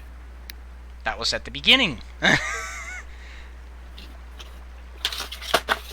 Man, I'm surprised they even let run tender first like that, though. Eh. I had Strasburg. Well, then again, Strasburg doesn't have a turntable, so what were they gonna do? I mean, I honestly... What were they gonna do? Run it like the Day Out with Thomas event?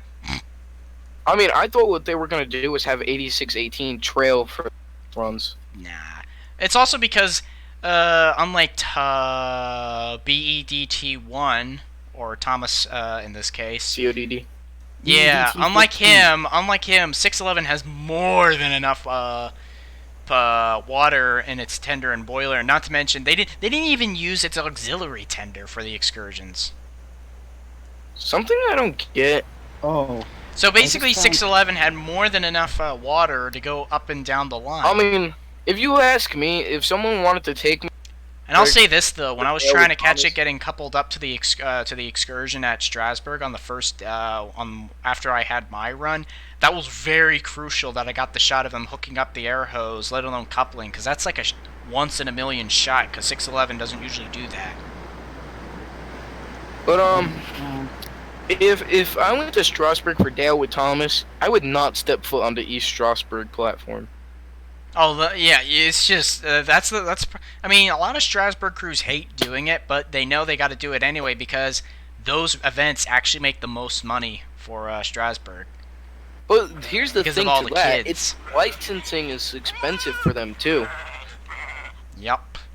But to be honest, even though they sacrificed the last BEDT locomotive left, it was kind of worth it because without Thomas...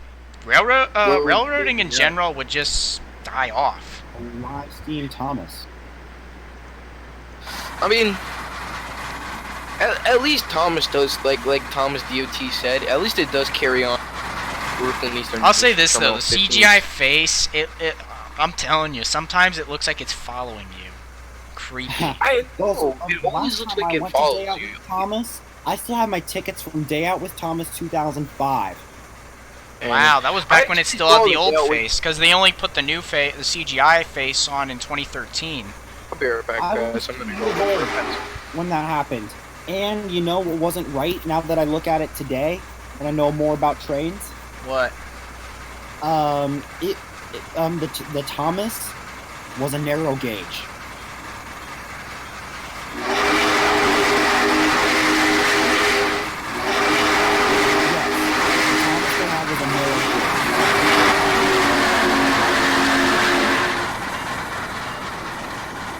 Wait, yeah, wait, hold on. What were you saying?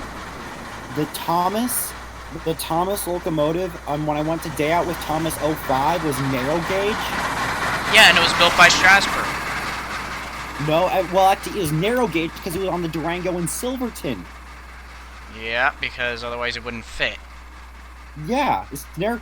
Yes, like it's also a dummy. It's also a dummy engine, if I'm right.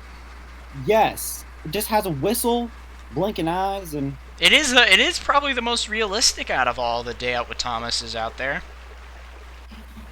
And like I said, Strasburg has made every single Day Out with Thomas. Geez, try saying that 5 times fast.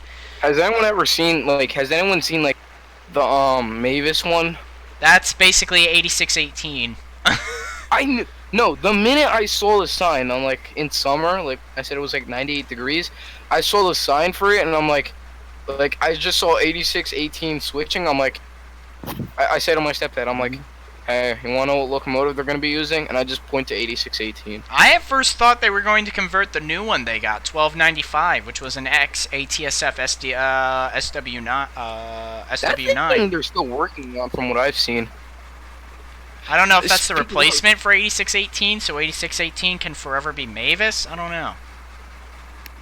I mean, I doubt that, but Then again, those the Far Quarry logo looked like it was a sticker. But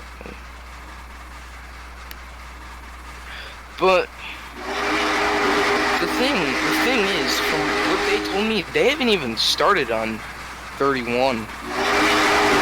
Like 31's been under a 1472 for a long time. They haven't even started with her cab's just sitting near the engine house. And it was really saddening for me when I saw it.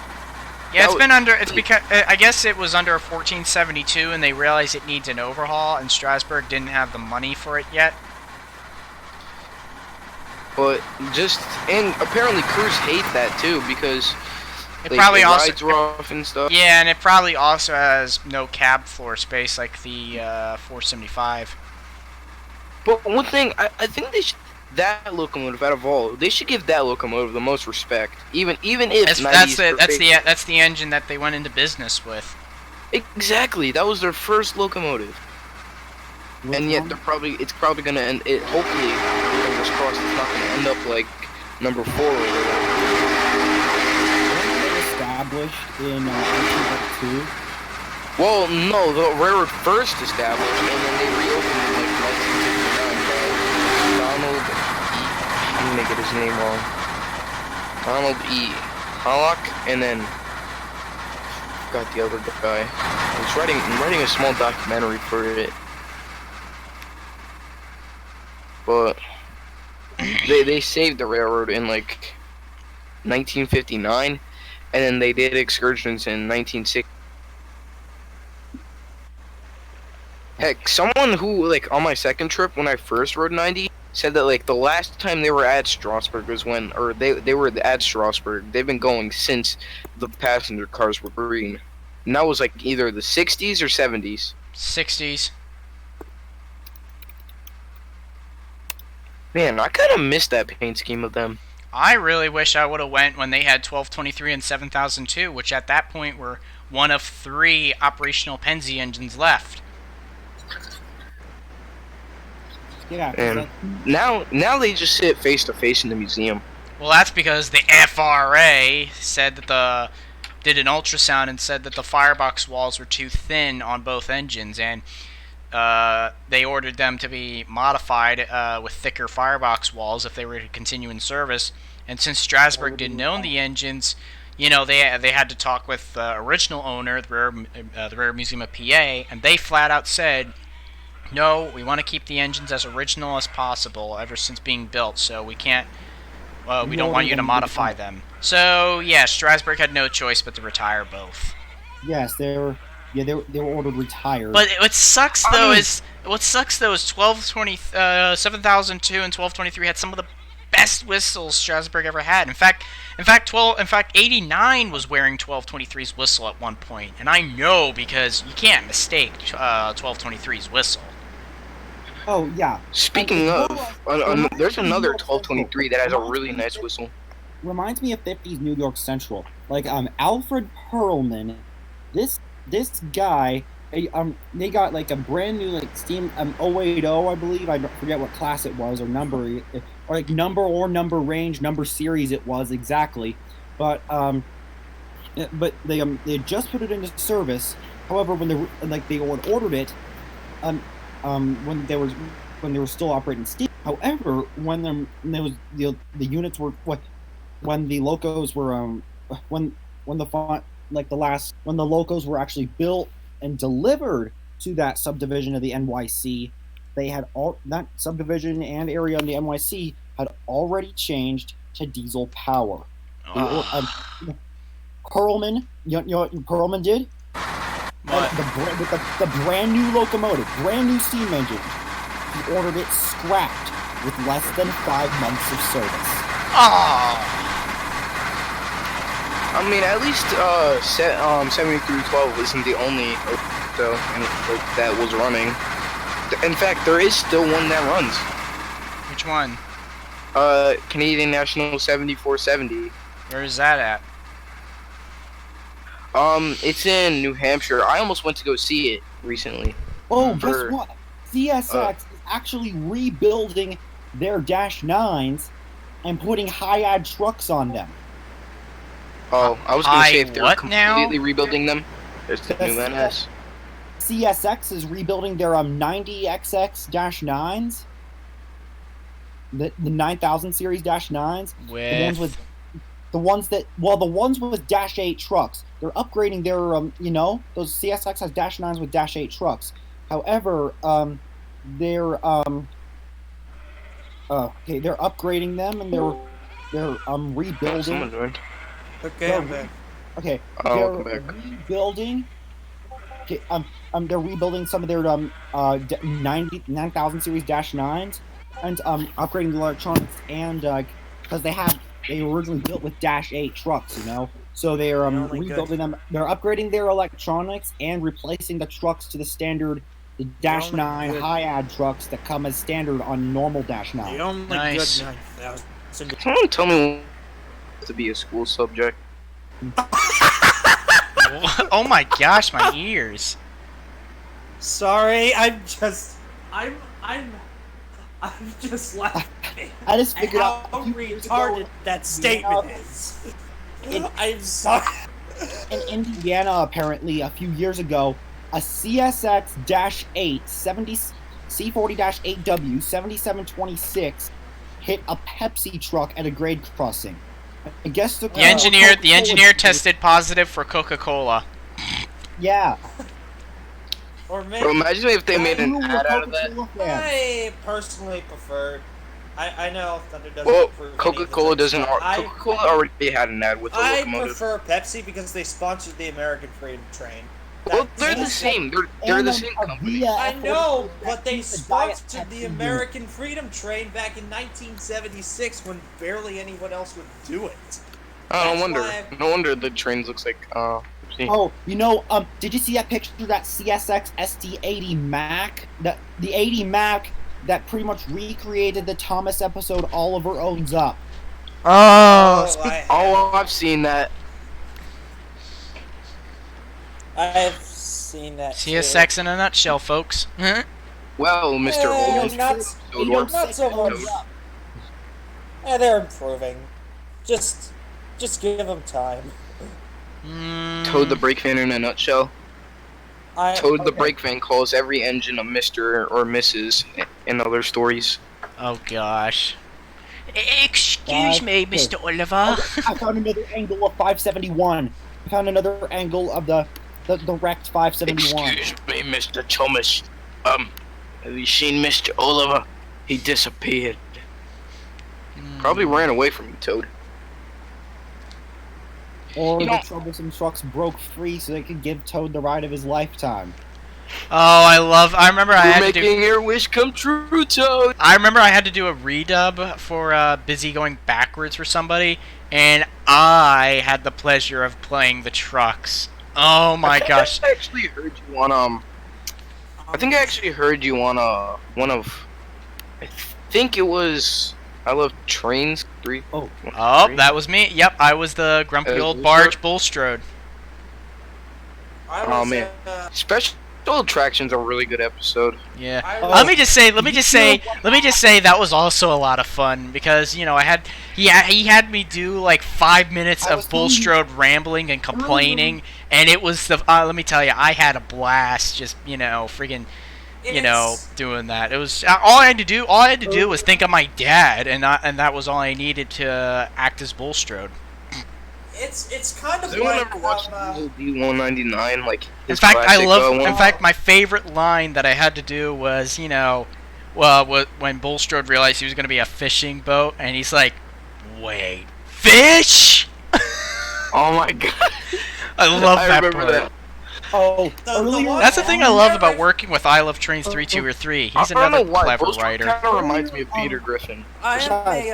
Earlier on, and then the second stream of the day, I remember I figured out something that happened in Casey shortly after the anniversary of the train wreck there. Which anniversary? The anniversary of the Casey train collision. Which one though? The third or fourth anniversary? Or no, second. Jeez. What? I want to be second. stupid. This year. there was a girl from Casey who had shared the same first name as the first car in a classic Lionel tin plate blue Comet, Really? and she made national headlines. There's a lot of blue Comet cars left. Going back to the narration. Well, a Lionel. Well, like the classic 30s Lionel tin plate blue Comet. You know the names of the cars. I don't know the names of the cars, but I do know that's what made. Those are pre. Wait a minute. That was a pre-war Lionel set, wasn't it? Yes, and standard gauge, I think. Oh no way. Lionel Legacy kind of got lazy with their blue Comet, the whistle. I know they used it. However, but this was on the tin plate, the 30s one. But the first car. Does anybody know? I know, but like, I've seen if anybody else knows the name of the first car, the first passenger car of the Trainz set. No, I should though, because anybody else in the voice chat know? Anybody else in the chat on the stream? I guess. What if you just inserted like the grasshoppers chirping in there?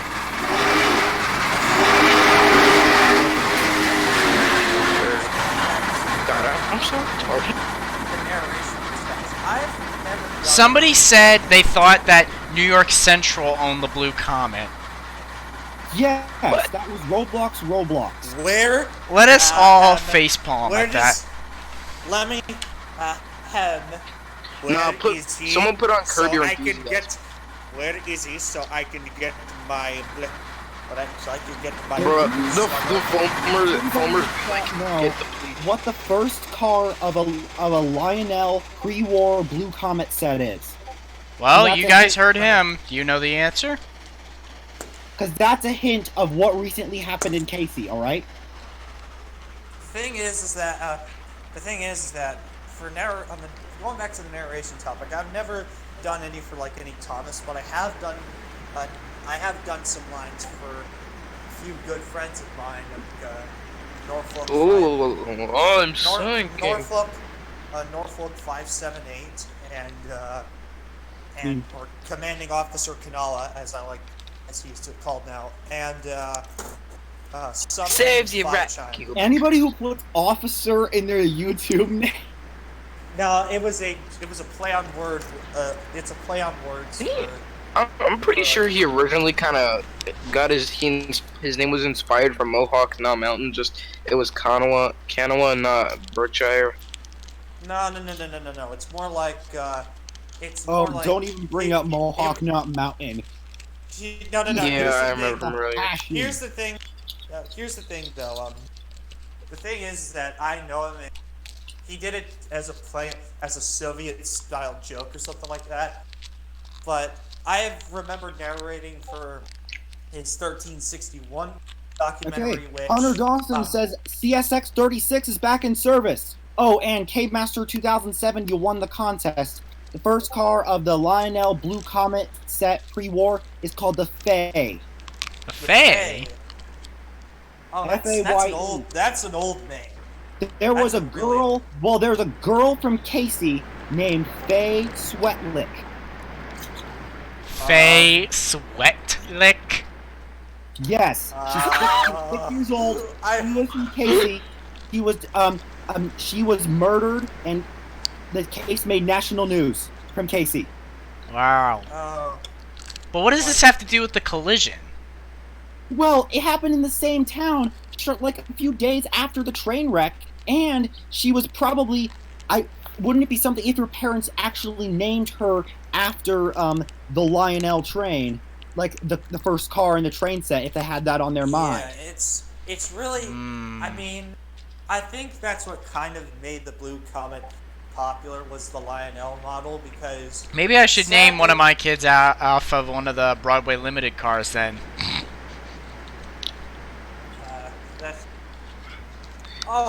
The Broadway Limited observation, I forgot what the name was. It was like Francis L. I think I've seen that one because. Oh yeah, I've seen all 3 Broadway cars. Back in 2018, I rode behind 765 to Chicago on the Joliet Rocket, and there was Nice, the man. and the Braddock Inn, and there was the Braddock Inn as one of which I actually went through at one point. Do they still plan to do the Joliet At Rocket? the front of the train was the Pennsylvania Railroad observation car. That was The only Pennsy observation car I've seen is the one at Strasbourg, the Francis L. the don't know one the pronounce that's the last in. One was also used on the Golden Spike Centennial Limited, aka 69. Yep. AKA the train that made 759 famous. Yeah, 765 should have pulled that rather than 759. What? That was back in 19. Nah, man, that's what really made 759 kind of famous. Oh, your engine should have pulled it. 779. Oh, Oh, the last true. Lima? Oh, the last Lima survivor. The thing Yeah, was well, that, it's not the last Lima Survivor. It's not the last Lima Survivor. It's the last steam locomotive that Lima ever rolled out. Which one? Which engine is this again? Nickel plate 779. There was the last one was supposed to be L&N Big Emma 1991. However, they had lost a side rod in the shop of the 779, so that delayed its rollout. So that means then in the meantime they rolled out the 1991, and then 20 minutes later they rolled out the 779, and then now it's the end of steam for Lima. They rolled out their first diesel a few hours later. And let's just say Lima, just like a lot of locomotive builders, sucked at diesels. Like Lima and Baldwin, both steam engine manufacturers, they sucked at diesels. Alco was the only one. Alco managed to hold on, even though their engines were very, very unreliable smokers. Alco was decent. Yeah, there's The problem was Lima. Here's the thing. The problem was Lima and Baldwin built their diesels like their steam engines. Each model was one of a kind. No two were alike. They were just like steam engines, which made them a pain in the butt to run, and that also meant you would have a bottleneck in production, which is not a good thing. It's just like what the Germans did during World War II. Also, did you ever see that surveillance camera footage of the runaway cut of freight cars in Mexico? I haven't seen that one. It's where like a runaway tank car hits a car at a crossing, I've seen that. and the guy walking along the tracks just jumps out of the way. And then a line of like 6 boxcars follow behind like 30 seconds later.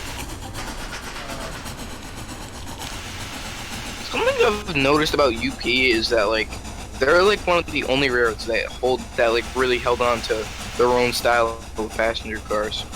Oh yeah, they have. Yeah, they still have many of them today. And plus, they actually were held. The chairman of the UP was also very.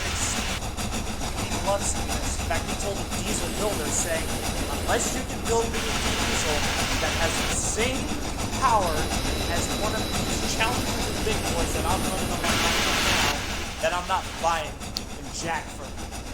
You know what locomotive I think deserves to pull mainline steam again? What? Pure Cat 1225. Oh, that's The Polar Express. Yep.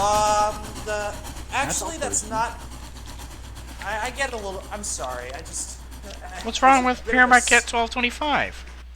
No, I just think that the movie. I mean, the movie made. I didn't really like the movie, but I just the fan base of it saying, "Oh, it's the Polar Express! It's the Polar Express! It's the Polar Express!" I can't stand that. Too many of them.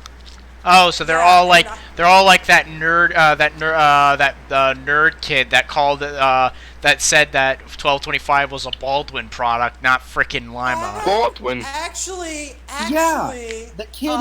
Also, I made a full comparison of the know-it-all kid's description in the Polar Express. However, it was not of any real class. His description came closest to that of the Erie Berkshires. and to be honest, Thunderbolt. The locomotive in the movie What? looked the most similar to... Do you have the Strasbourg consist from Kane-Del? Yeah, of course I do. yeah. Going down the 2018 version, and do you know how to change like cab views? Cab views? Uh, Why? It's a camera. It's a camera. Alright, so if you quick drive and spawn in the Strasbourg consist, and like you change like cab views, like which is like the button next to P. There's like 2 of them. I don't really know what you call them, but in one of the Strasbourg cars is the know-it-all kid. Oh goodness! I'll have to Like, check that out. It's a picture. As an And you have to Easter look. egg? If you have the red and camelback, look in the president's car. There's a wall of shame. Oh, I have the Camelback. Yeah, they put all these Easter eggs in their products. Yeah, there's one in the if you go into the doghouse of the Penzi engines, you'll see one of the posters saying "Buy K&L bonds," and I was just like, I literally looked in there just to see the view when I was doing switching maneuvers in Wilmington Yard, and I noticed that, and I'm like, nice. Instead of buy war bonds. The thing about the That's the another Easter reason egg why I found K&L was is the best. They just hide little little Easter eggs or gags. The Easter egg I found in a K&L model was on the 261 in one of the passenger car. In one of the tool cars, there's apparently a Pepsi machine. Oh, I'm Pepsi going machine. that. Oh my I'm going goodness! to Wait, in the see tool? that. Wait, did you say the tool car? Well, it was one of it's open air slash. Wait, I'll tell you guys in a second. I'm on 10 right now, looking for it. Whatever Also, it is, it actually it was some sort of Pepsi machine or garbage can or whatever it was. That was put on the tracks. Come on, Nice Trainz. try, know-it-all. Yankee fans like myself have Actually, to the buy a Belton lot of 24 toilet S3 class paper for tires. for the new season. Hey, admit it. What- But here's the thing, though. Admit it. We all know a foamer who's like the know-it-all kid. Bro, just imagine the foamer. Here's what it would have been like if the know-it-all kid met a foamer. It would have been so the know-it-all kid would have been a piggy, and the foamer would have been an angry bird. I know exactly. I see what you did there. Thunder, something to point out on our let's see. video, our recreation. I'm not going to point out all the inaccuracies because the CSX train wasn't under the bridge, etc. The number of the lead CSX engine you I could not change the model. I could not change the number. I found the Pepsi thing. It was 155, so you couldn't make it 130. No, Sorry, it Mom. came like that stock. Oh, I had a bunch of others. Yeah, the numbers were 155 and 36. Those were as close as I could get. So 36. Yeah. 36. Right? Oh wow. Or no. It was 36 or 32. I don't know, but it was as 36 was involved. Either way, it was as close as I could get them. There's a few Easter eggs inside the 261 car. There's like a bunch, like, dude. There's like an image. With I wonder if you get. Wait a minute. How do you get the 32. interior of cars? Because I don't know if I can get the interior of the J cars. In free the J cars. If I could, I'd screen share them, but the J cars, the NEW J cars don't have The J cars don't have interiors. no. Yeah, I not thought many so. Cars have interior. I found the Pepsi cars though.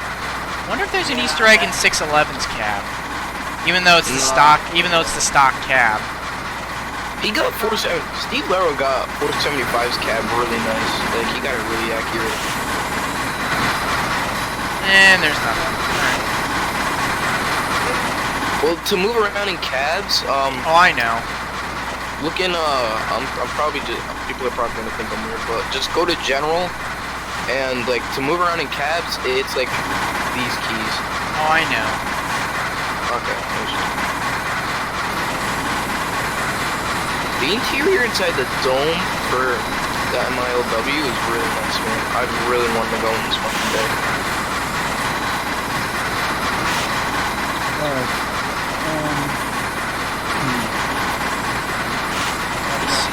Some locomotives actually have 2 whistles or a blowdown. I know 475 has one. Oh, did you see that? There's this channel. I was recommended a video that was probably clickbait. It said top 31 craziest car crashes of January 2020, and ironically by a channel called Thunder Cams. Wait, hold on. What was that about me? No, there was a dash cam channel called Thunder Cams. It was number 2 of the top. They said top 31 car crashes of January 2020. It's where a Mini Cooper runs into the side of a Brightline train in Florida. Oh, that's typical. You know 425 hit Florida a has Chevy? some of the worst. Oh my god! Don't remind me about Brightline. The Brightline train is good, but the people around it, and the fact they run it on freight tracks with regular Florida East Coast. Yeah, because you get a bunch of idiots. Like, I remember this. And don't forget, Florida is the state with the most quiet zones, so let that sink in. You know, I how haven't seen idiotic much they are. action Trainz, from CSX 911 lately. The derailment.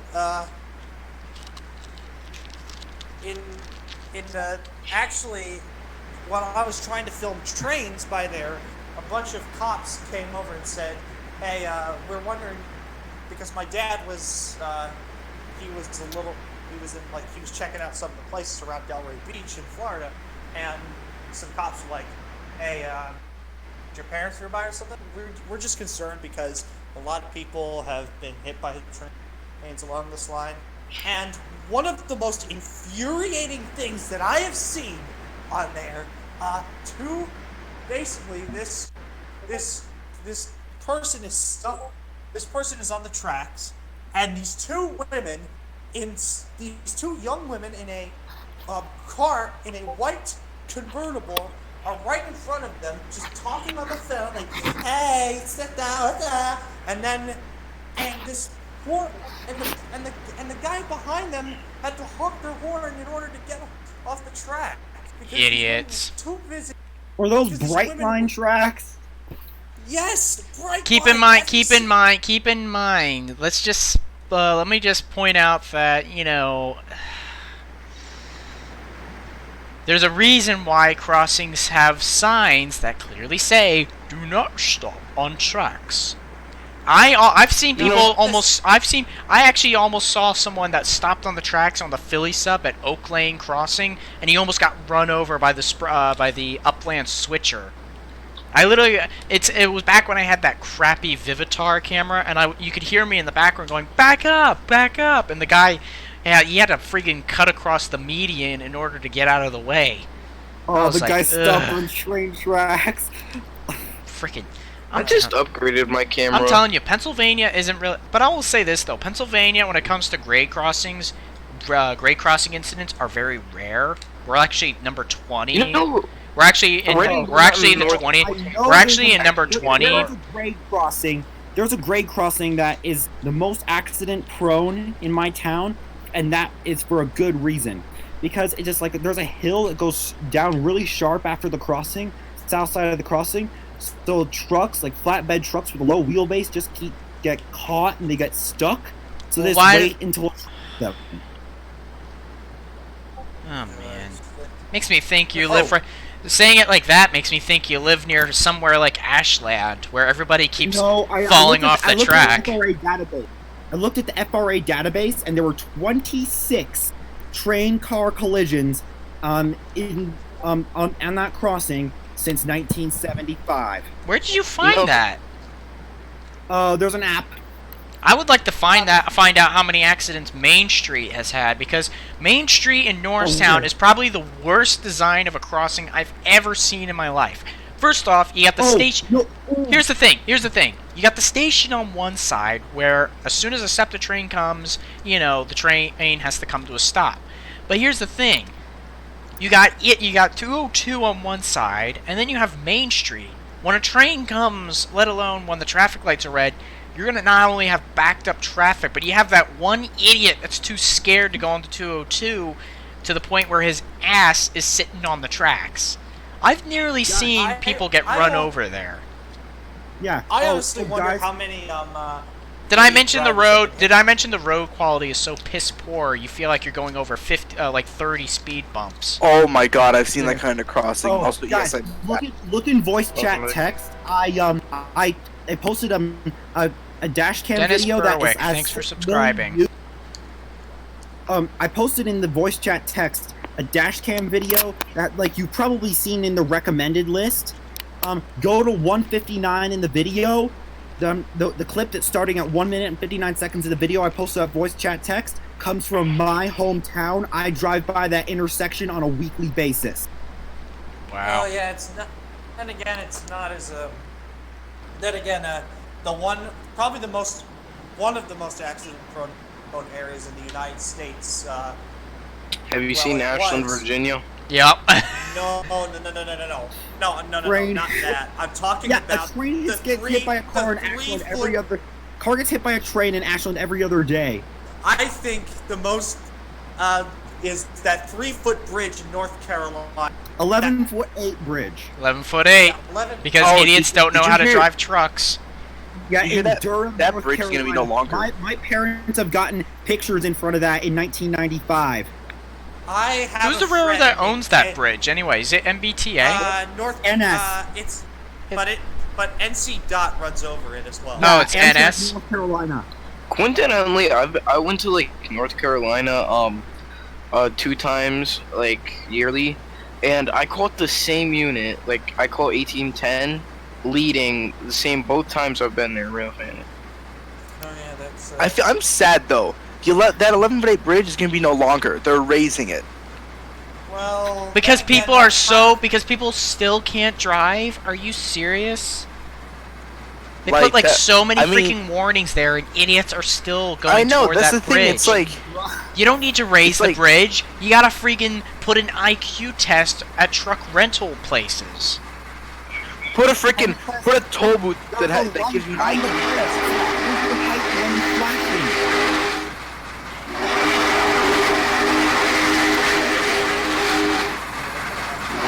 They gotta put in like spikes or something to stop the tall trucks from going on it. Yeah, it's called the can opener bridge for nothing. I can just imagine walking down the street, a truck goes past you, and then you hear from a block away. Yeah, I was going home. Like bridges are named after objects, kind of like the most well-known example is in Sydney, Australia, the coat hanger bridge. Now we have the can opener bridge. Da, da, da, da. I was coming home one day, and on the highway, I saw some 18-wheeler had like lost control, and it like. Oh, was I remember a facing really sideways. funny story. This was when I spent. This was from my old video in where I spent like an hour in Lansdale. This was shortly after the Silverliner 5s were returned to service. The gates started to go down, and then I noticed out of the corner of my eye, and eventually see it, a friggin' cement truck. You can hear it in the background of the video of it slamming its brakes, and it eventually hits the gate, and the gate gets stuck until he starts to back up. And I was cackling with laughter. It was the funniest thing I've ever heard. Worst thing. Well, Or probably H-74 the hit the worst- truck. And the truck Probably driver the and the worst truck fr- driver and the truck driver gave me a a little bit of a sign because he knew I had caught that on video, and he knew he got caught, so he was like, yeah. He knew he was immortalized on the internet forever. Oh, I didn't catch it on video, but I did turn the I was camera watching after it this bad happened driver to video. see. I'm watching this bad driver video that, God, Ooh, this fudge. driver. I just realized I gotta line this intersection. This driver brake checks a guy with a dash cam, and then when he gets rear-ended, he gets out of the car and just starts flipping off the dash cam driver. It's not. People hey, at like least- that don't deserve driver's licenses. It's like, welcome Yeah. to YouTube, you idiot. Imagine, I mean, kind of like John R. Stokes too, though. probably the then probably then again the worst 'Cause people in my remember what opinion, he on the did. road are the people Oh, that my brake friend- check with Ford Pintos. Hell, I'm not even sure if that car is even legal You know, to my drive friend at school is related to John R. Stokes. Are Stokes. you Oh. serious? What? Yeah, the driver Oh. of the truck that got hit in Bourbonnais. Oh, that guy? Yeah, Oh. He later died. He died in 2000, didn't he? 2004, I think. Wait, how did he even die? Natural Cancer, causes. probably. Yeah, he was a really old dude. Oh, cause like when I saw the Thunderbolts video, I thought he like died in like a car accident or something. Cause I just saw police cars, and like where he said that. It's kind of like the human lightning rod, you know. Oh, so he died in 07. Oh yeah, that guy. The guy who survived, got struck by lightning 7 times and survived every single one of them. A man has fallen into the train tracks in Lego City. Okay. Well, but then he got struck by lightning 7 times and survived. Cheated death 7 times. Well, he got struck by lightning between 1940. Didn't he scuttle to cancer or something? No. You won't believe this. You won't believe this. In 1983, he shot himself in the head. Why?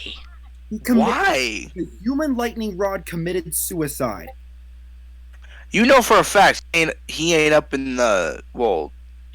I mean, Probably- I wish probably John R. burned- Stokes would have just kind of tried to stop, even if it would have knocked his load off. Yes, he died on February 16th, 2007. I mean, think about it. Like, you could have just stopped. It would have saved all those 13 lives. Yeah, but he decided to be an impatient jerk. Also, I can't believe why the guy that everybody knows got struck by lightning 7 times and lived through every single one of them. Why he would just go on to commit suicide? I don't know. He Maybe he probably didn't want the publicity anymore. No, more like Exactly. I think he was probably in pain after being struck by I'm lightning. surprised that wasn't No, one of apparently- Amtrak's worst no, like Here's what wrecks. the official ruling was. And that was only here 3 is years an- after Big Bow. That's 6 Here's years. what the Why you- official ruling was. All right. The official ruling, the motive behind his Trust me, it suicide- doesn't feel good, Anthony. Hold on. I was struck by Let's lightning. let Ryan finish. the motive behind the human lightning rod, or Roy Sullivan was his real name. The motive behind the human lightning rod suicide. He shot himself in the head while lying in bed next to his wife. His motive was an unrequited love between his wife What? and him. What? Who does that? Oh, what? Hold on. Let me. One-sided love. One. Hold on, back this up two-sided. Yes. You guys want to know something funny? When I was like a kid, so I was of course obsessed with trains, and I saw a trestle nearby, and it was like thundering outside. So Oh my no. grandpa took me out to the bridge, and we got struck by lightning, but like not enough to like injure us. But to get a buzz. Yeah. Friggin' junction has a line directioner facing against us. Get out of here. Oh. Can anyone guess when this picture is from? Which channel? Voice chat text. 1959. 60 something. Actually, it's 1972, and Damn. the location is Washington D.C. What? That's yeah, That does. 2102. Oh wait, yeah, I've seen this picture. Okay, no, now 2102 that year performed a overnight excursion from Elizabeth, New Jersey to Washington as part of Rossville. Did you see that Ancestry ad I posted? The 1920s silent film stunt dude jumping over a train track with the steam locomotive. Guys in the by? 1920s were probably that was interesting, is what that was. Motorcycle that- jumper jumps Wait. over and over the tracks with a steam locomotive coming through. Oh my god, that's some Buster Keaton like stuff right there. Does anyone like Pierre Marquette 1225 better with or without the flying headboards? I like it without the flying number Yeah, boards, without. because it looks so much cleaner, in my opinion. Yeah. Also, I'm going to post something Polar Express related that I did a while ago, 2018 about.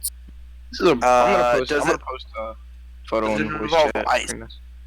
No, it's not the ice drift scene. It's a picture. Oh, is it the picture of Is it the picture Wait. of the BNSF diesel? Oh, I think I've seen that. Let me see if I can. If it's what I think it is, Wow.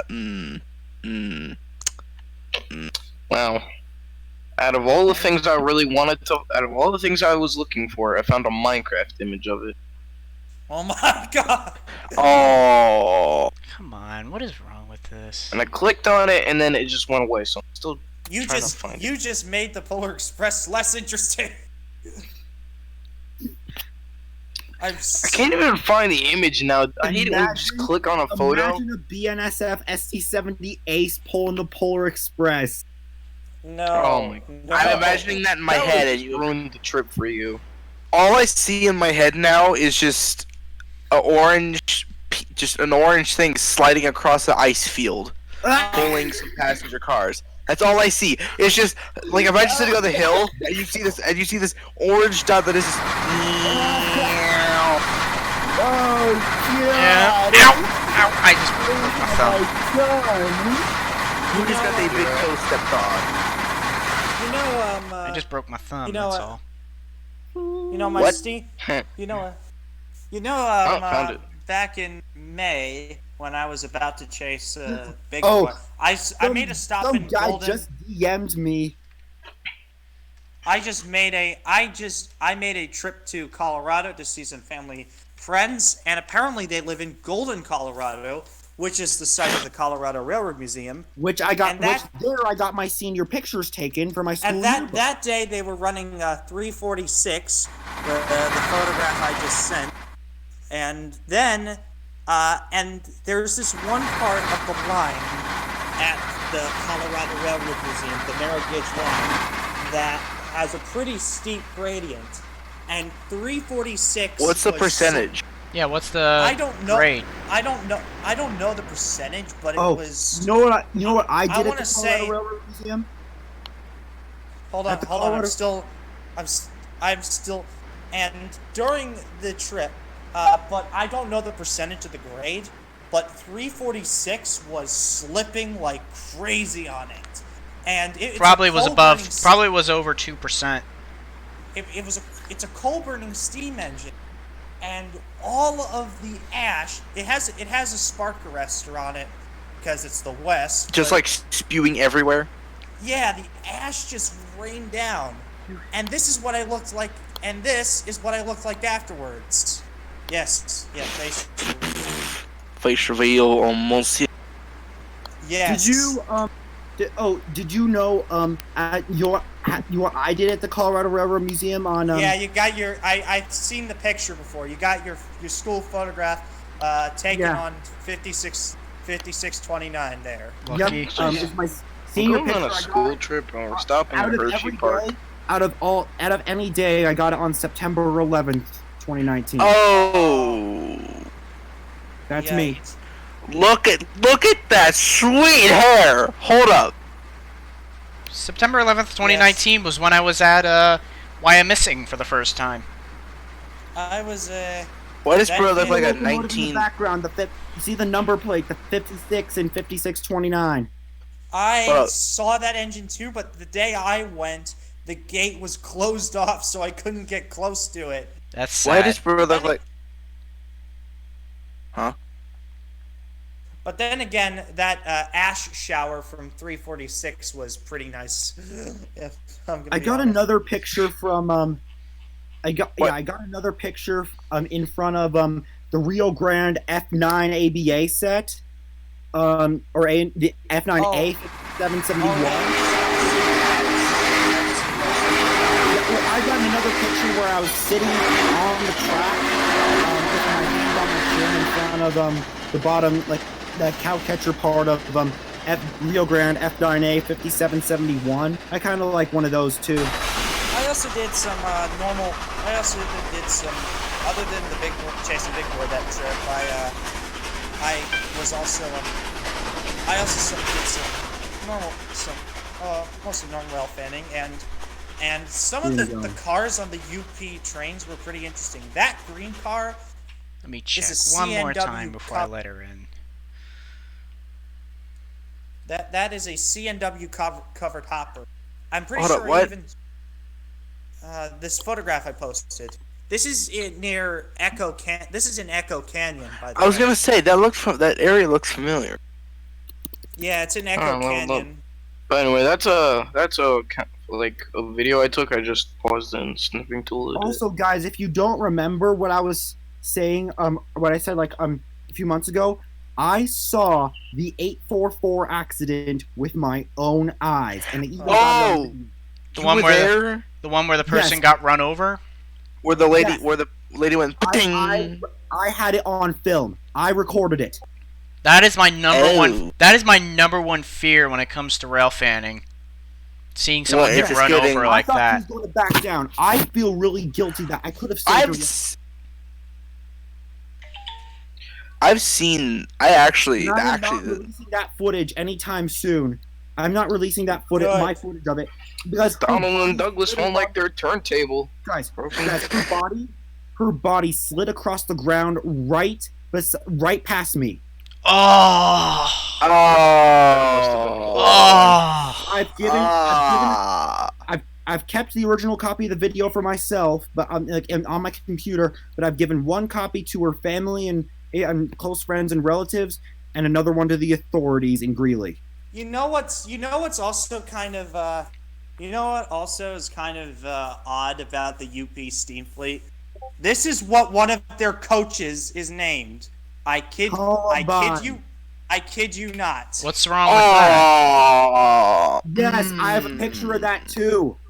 That name and the thing that it goes to. Please, why? I'm about to eat in 2 minutes. I'm not going to go into detail about it for your own Yeah. sake, but Yeah, we don't need to go. Needless to Oh, say, I think I know what I I was did like, wrong. whoa. I was like, Yes. whoa.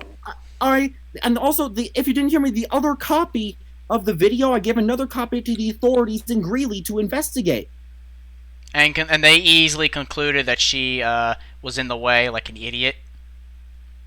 Well, even too, you can see from the helicopter view. She's like right You know there. how old she was. You know how old she was. How old? 50. Wasn't she like? I was about to say.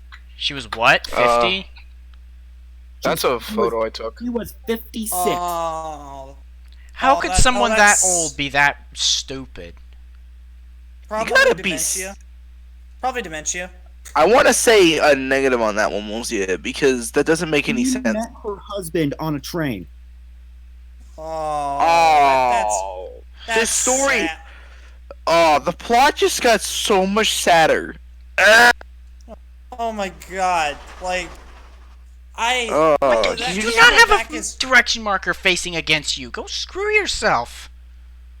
Ugh. That's one thing I hate Okay, about we're- Trainz, the picky signals. we're just out here doing this, and Thunder is just kind of like. I just Derailment due to junction switched against train? What? Wait, hold on. No, I remember in Railworks when I was given a green, I was clear to proceed. I was pulling out of the yard, and then it's all of a sudden switched to the outside camera, did one full revolution around, and it says game over error, derailment due to junction switched against train. What? I don't like this photo I took 4 days ago. That is looking crispy. The other one. Ooh, where's that at? Where's that when you just? Well, oh wait, that's Strasbourg. Yeah, Ready? that's my new camera. For those of you who were in Amtrak Guy 365's Discord, did you ever see that guy named Redding right parenthesis underscore right parenthesis? I've heard of that name, but I'm not in the Discord. But I've heard that name before. Well, no, Amtrak Guy 365 Discord was shut down in April 2019 due to drama. However, this happened back in June of 2018. What happened was that Redding guy joined, pinged the first message he sent. He pinged everyone and said, "Add everyone and guys, my hometown is home to NYC 3001, so suck it. Homer. Sorry. Yeah, I like that engine, but that guy is just. Berkshire, I don't think anyone heard you over thunder loudly sighing the word foamer, so I think you're. Wait, whoever said that? I don't know. Someone said it. I said I. Yeah, I. Oh, what was that? You? Was that you, Monsieur? Yeah, I. Also, I have a foul. guy, I have a. Like I said, I have a very We foul all. tongue. Did you know? I do as well. That Redding guy. There was a rule. There was a rule in the Discord that they purposefully did not disable at everyone for regular members. So they could have the advantage of making a rule that says anyone who ats everyone gets banned, no warning. So that Redding guy decided to try the mods, and it didn't end up very well too. Who does that? Unless you're doing it on Porpoise, which then I can see. Porpoise. Why? He said, Hey! I say Porpoise whenever I mean purpose. So get you. He said at everyone. He said at everyone. My hometown is home to NYC 3001, so suck it. Yeah, that Foamer. That photograph. Anyways, this photograph was actually taken at 30th. I've never really met a full-on. Did someone just say 30th Street? Yeah, in voice chat text. The 2102. Yep. Oh, I've seen that photo Chased before. mainline Steam before. Really? That is here's the guy's name. I'm going to type in the dude's name who pinged everyone in Amtrak Guy server in voice chat text. Oh, I heard that voice correct. Oh. Hey, I have it too. Ready? Yeah, that was the guy's name. Redding parenthesis underscore parenthesis. I want to see if I could find a screenshot. Wait, at first I thought you were based in Berkshire, UK. What? Oh, What? I named my YouTube channel after my favorite type of locomotive. Ready? My favorite wheel arrangement is the 484 Northern. Mine is Pacific for me. Nice. Mine is it should be. It's 464. I'm sorry. There's other 464s out there besides the New York Central ones that I like. Please. Yeah. I like you. the CB and Q's 464s. Oh, those things were beefy, real beefy. Especially but the my AU favorite. unstreamlined AU lists. Oh, you're fine. But my favorite one. I'm also new here. Don't worry. I have just. Let me just search for it real quick through this monster. CNO. Nope. This. Main The says Wabash. Oh. Yes. Those These were things. rebuilt That from looks nice. Those are rebuilt from Spicy. Mikado. Yeah, 3-cylinder Mikado, K5 Mikados that these are rebuilt from. Because the Wabash needed a passenger train in the 1940s, but unfortunately the war production. Oh yeah, for anyone that really wants to see AEM7, go to Strasbourg. Well, not just go, but if you want to. 915. Yep. I've seen that engine. Oh, Believe it or not, they have an I think E60. 603. Yeah. Oh, they scrapped Amtrak. They scrapped 914. Believe it or not, they also have an A5 at Museum of Pennsylvania. Yep, that's 94. I have. I didn't even, not gonna lie, when I saw that thing in the Rare Museum, my mouth just dropped because I didn't even think that thing still existed. What, the little You thought A5 they were switcher? extinct? Yeah, I thought it was scrapped. Until I saw it in the museum, I was like, Pennsylvania wait, Railroad what? made sure most of their classes would have one of each preserved. Yeah, Yeah, that's. Yeah, well, you know, they were sure. actually going to save the prototype K4 1737. But it was However, but it was too badly gone, so they chose so it was scrapped, 3750. and they renumbered 3750 to 1737 until they changed their mind and renumbered it back to its rightful number. 3750 was preserved though, also because it pulled Warren G. Harding's campaign train and later his funeral train. I actually 3750.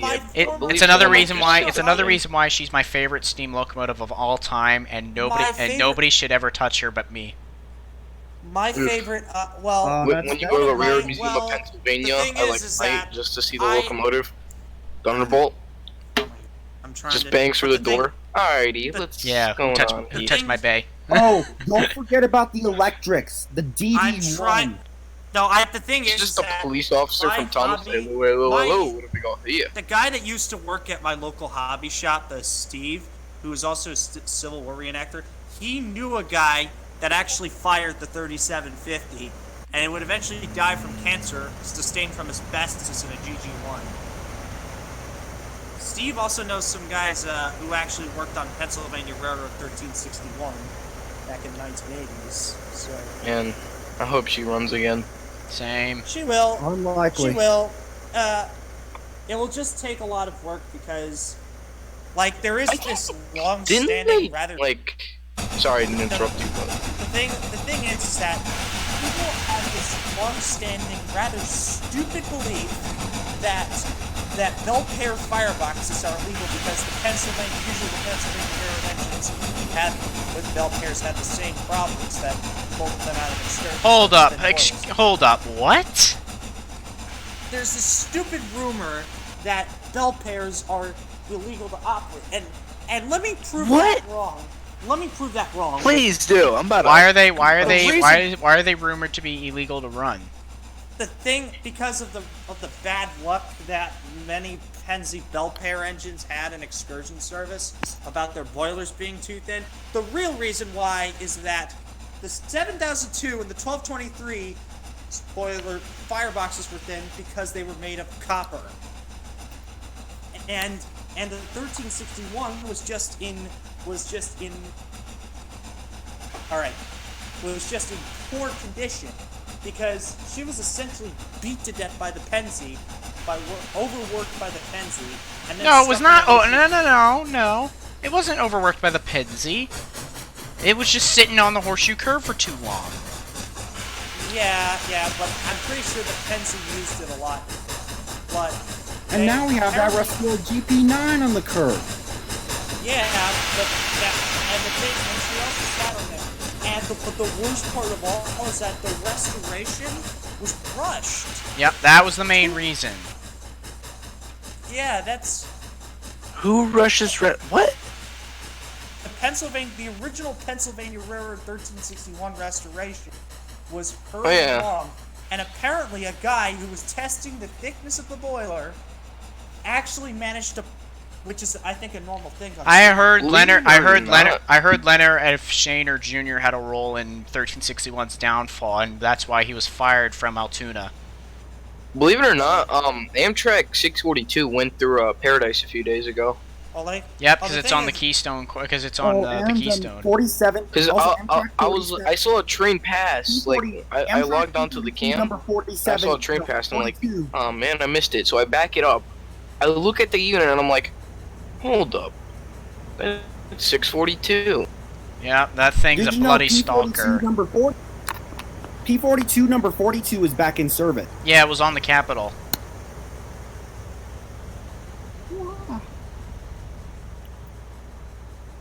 Sorry, I gotta go and eat. I go again and eat dinner.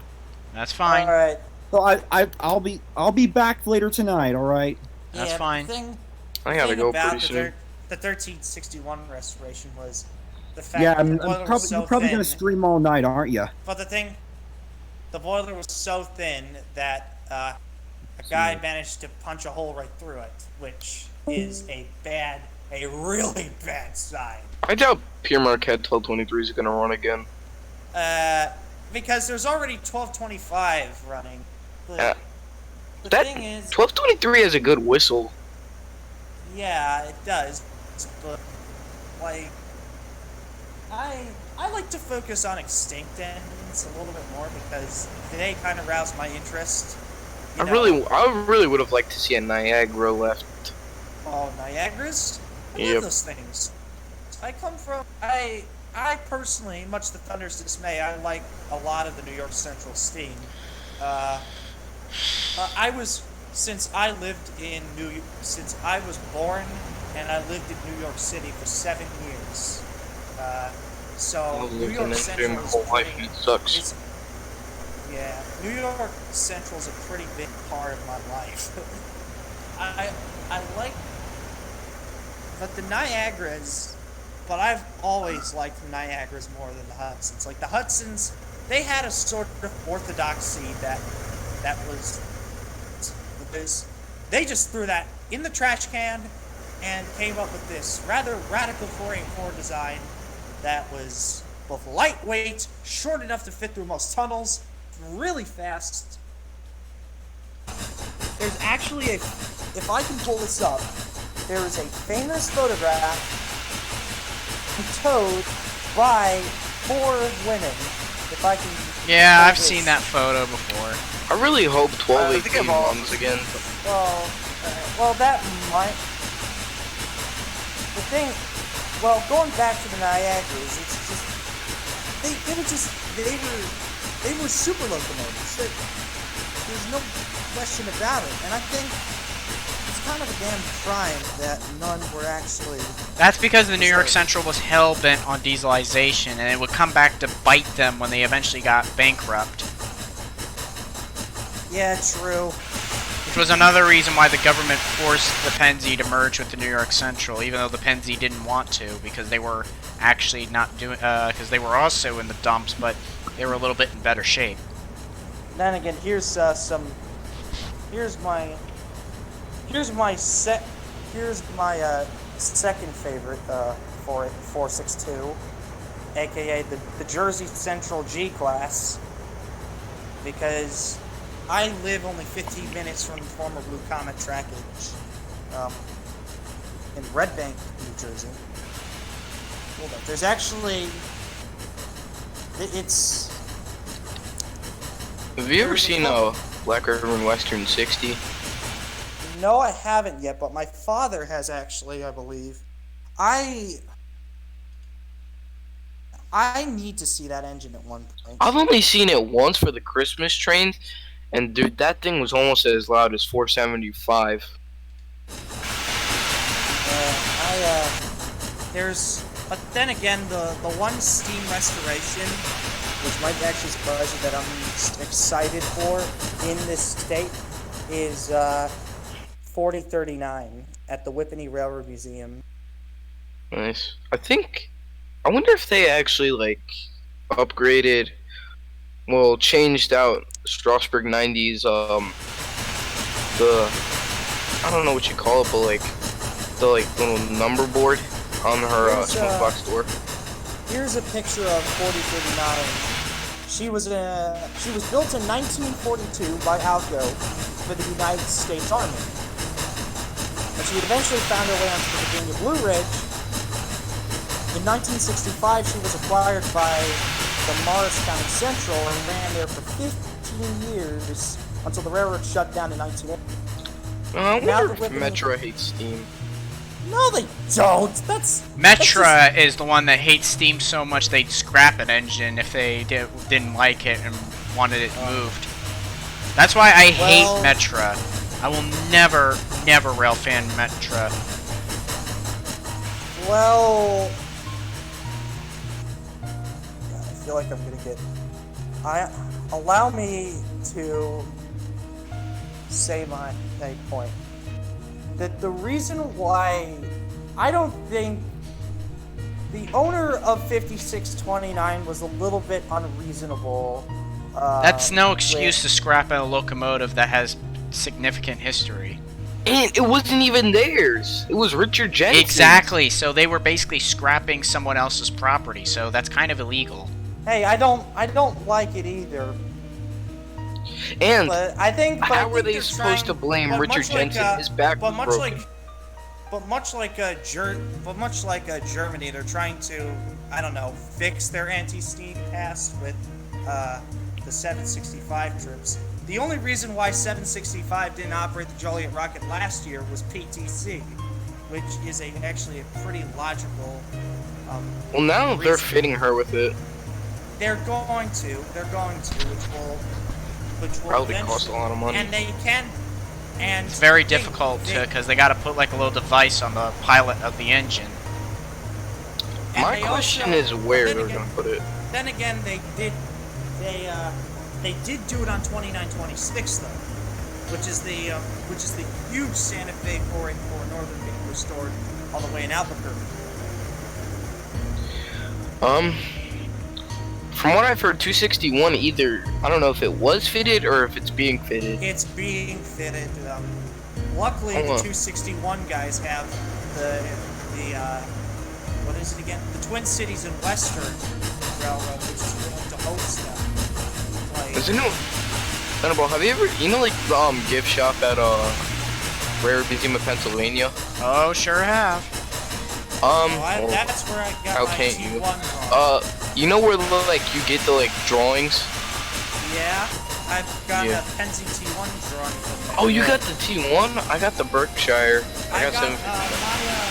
And my best IRL friend's dad actually has a photograph, the same drawing of a GG1 hung over his bed. Dude, those things are expensive though. Mine was like $14. Well, for me at least, that's expensive. That is not expensive at all. For a poster, drawing it is. of that quality. No, you want to know That what's is not- expensive? You want to know some true overpriced baloney English? $5 for a Happy Meal. I bought well, no, that's just America. No, I bought a Union Pacific mug from the I know what it is. The Santa Fe Cafe over in Fullerton. I spent $14 on that cup. $14 for a freaking coffee cup? Yeah, and all it is just the Union Pacific logo plastered on two sides. It's yellow. Never buy anything from Broadway. Oh, I hear the prices are terrible. What, Broadway? Broadway, $10 for a drink, a Coca-Cola. Oh, I thought you guys were talking smack about Broadway Limited because I don't agree. What? No. What do you mean? Broadway is in Broadway, Like where they have plays and stuff, like the really good ones. Oh, that's the most overrated street in all of New York City, other than Times Square and... No. I went there on a school trip to see Beetlejuice and... Beetlejuice. I was about to say that. Dude, Beetlejuice was hilarious though. The Oh, I characters love were that swearing. one. It was also back then where you wouldn't see, Alec Baldwin look like a wrinkly old baby. Yeah, well, well, probably my favorite, I know this is going to sound crazy, but my favorite Alec Baldwin performance is in Thomas and the Magic Railroad because I just love him looking like he's about to go. Did you put all of this here for me? Oh, I actually love the scene where he's imitating Sir Topham Hatt and the poster changes faces. That was, and then Oh god. it's like the poster is telling him, take it off. One of my favorite parts is where like he has to keep opening the flower phone. That, and also when he fell over in the office after the phone rang. That still has me in tears.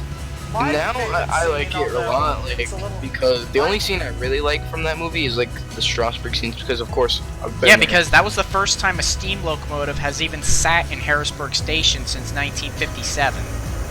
Dude, that was amazing. That was a historic moment, but they didn't announce it because they didn't want a flood of foamers going to Harrisburg. Because Amtrak didn't feel like having to deal with that kind of crowd control. Yeah, those were the good days of Amtrak. But the thing was about my favorite movies in the Roundhouse where Alec Baldwin looks like he's going completely mad. Oh, that scene. And you can see Percy, and Percy's looking over like, you okay? No, one of the funny parts is where he's just playing with the baseball and the ball. Yes. Or not the baseball. Why are you hitting him like that? you're gonna have to time out. I'm like, No, the funniest part is when he threatens to Are you fill sure Diesel he's acting? 10's I'm like- tank with sugar. and I'm like, are you sure Alec Baldwin is actually acting, or is this a scene of an actual mental breakdown on set? Guys, you're gonna crack up at this image. Hold on, let me put it in. Bro, I'm listening to the. Who remembers that? Oh. I have sugar. That's Hold up. a bag of sugar. A bag of sugar a day keeps the diesel away. I could compare his face. I could make a really. I could make a roast about that face right now, but I'm not gonna do it because it's not Remember appropriate. Hector the Horde. Oh, I remember that. Keep away. Well, the thing about, but then again, that the appeal of that movie was just watching. No, Ellie Thomas Goldwyn. WWE'd him. Yeah.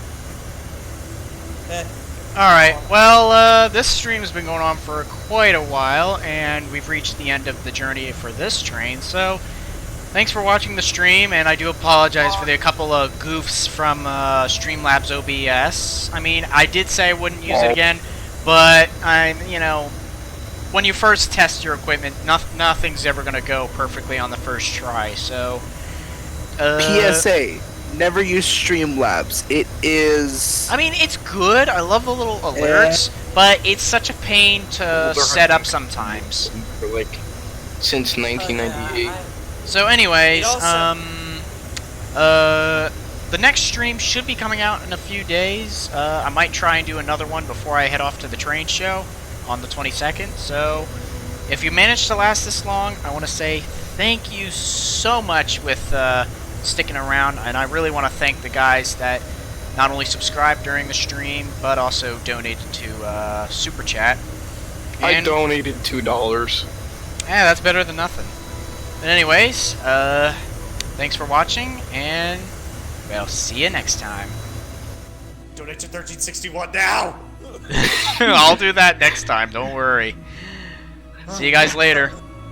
Oh, by the way, I should we should also say goodbye to the two that are in the voice chat right now, which is we got Lava the Wolf and Yeah.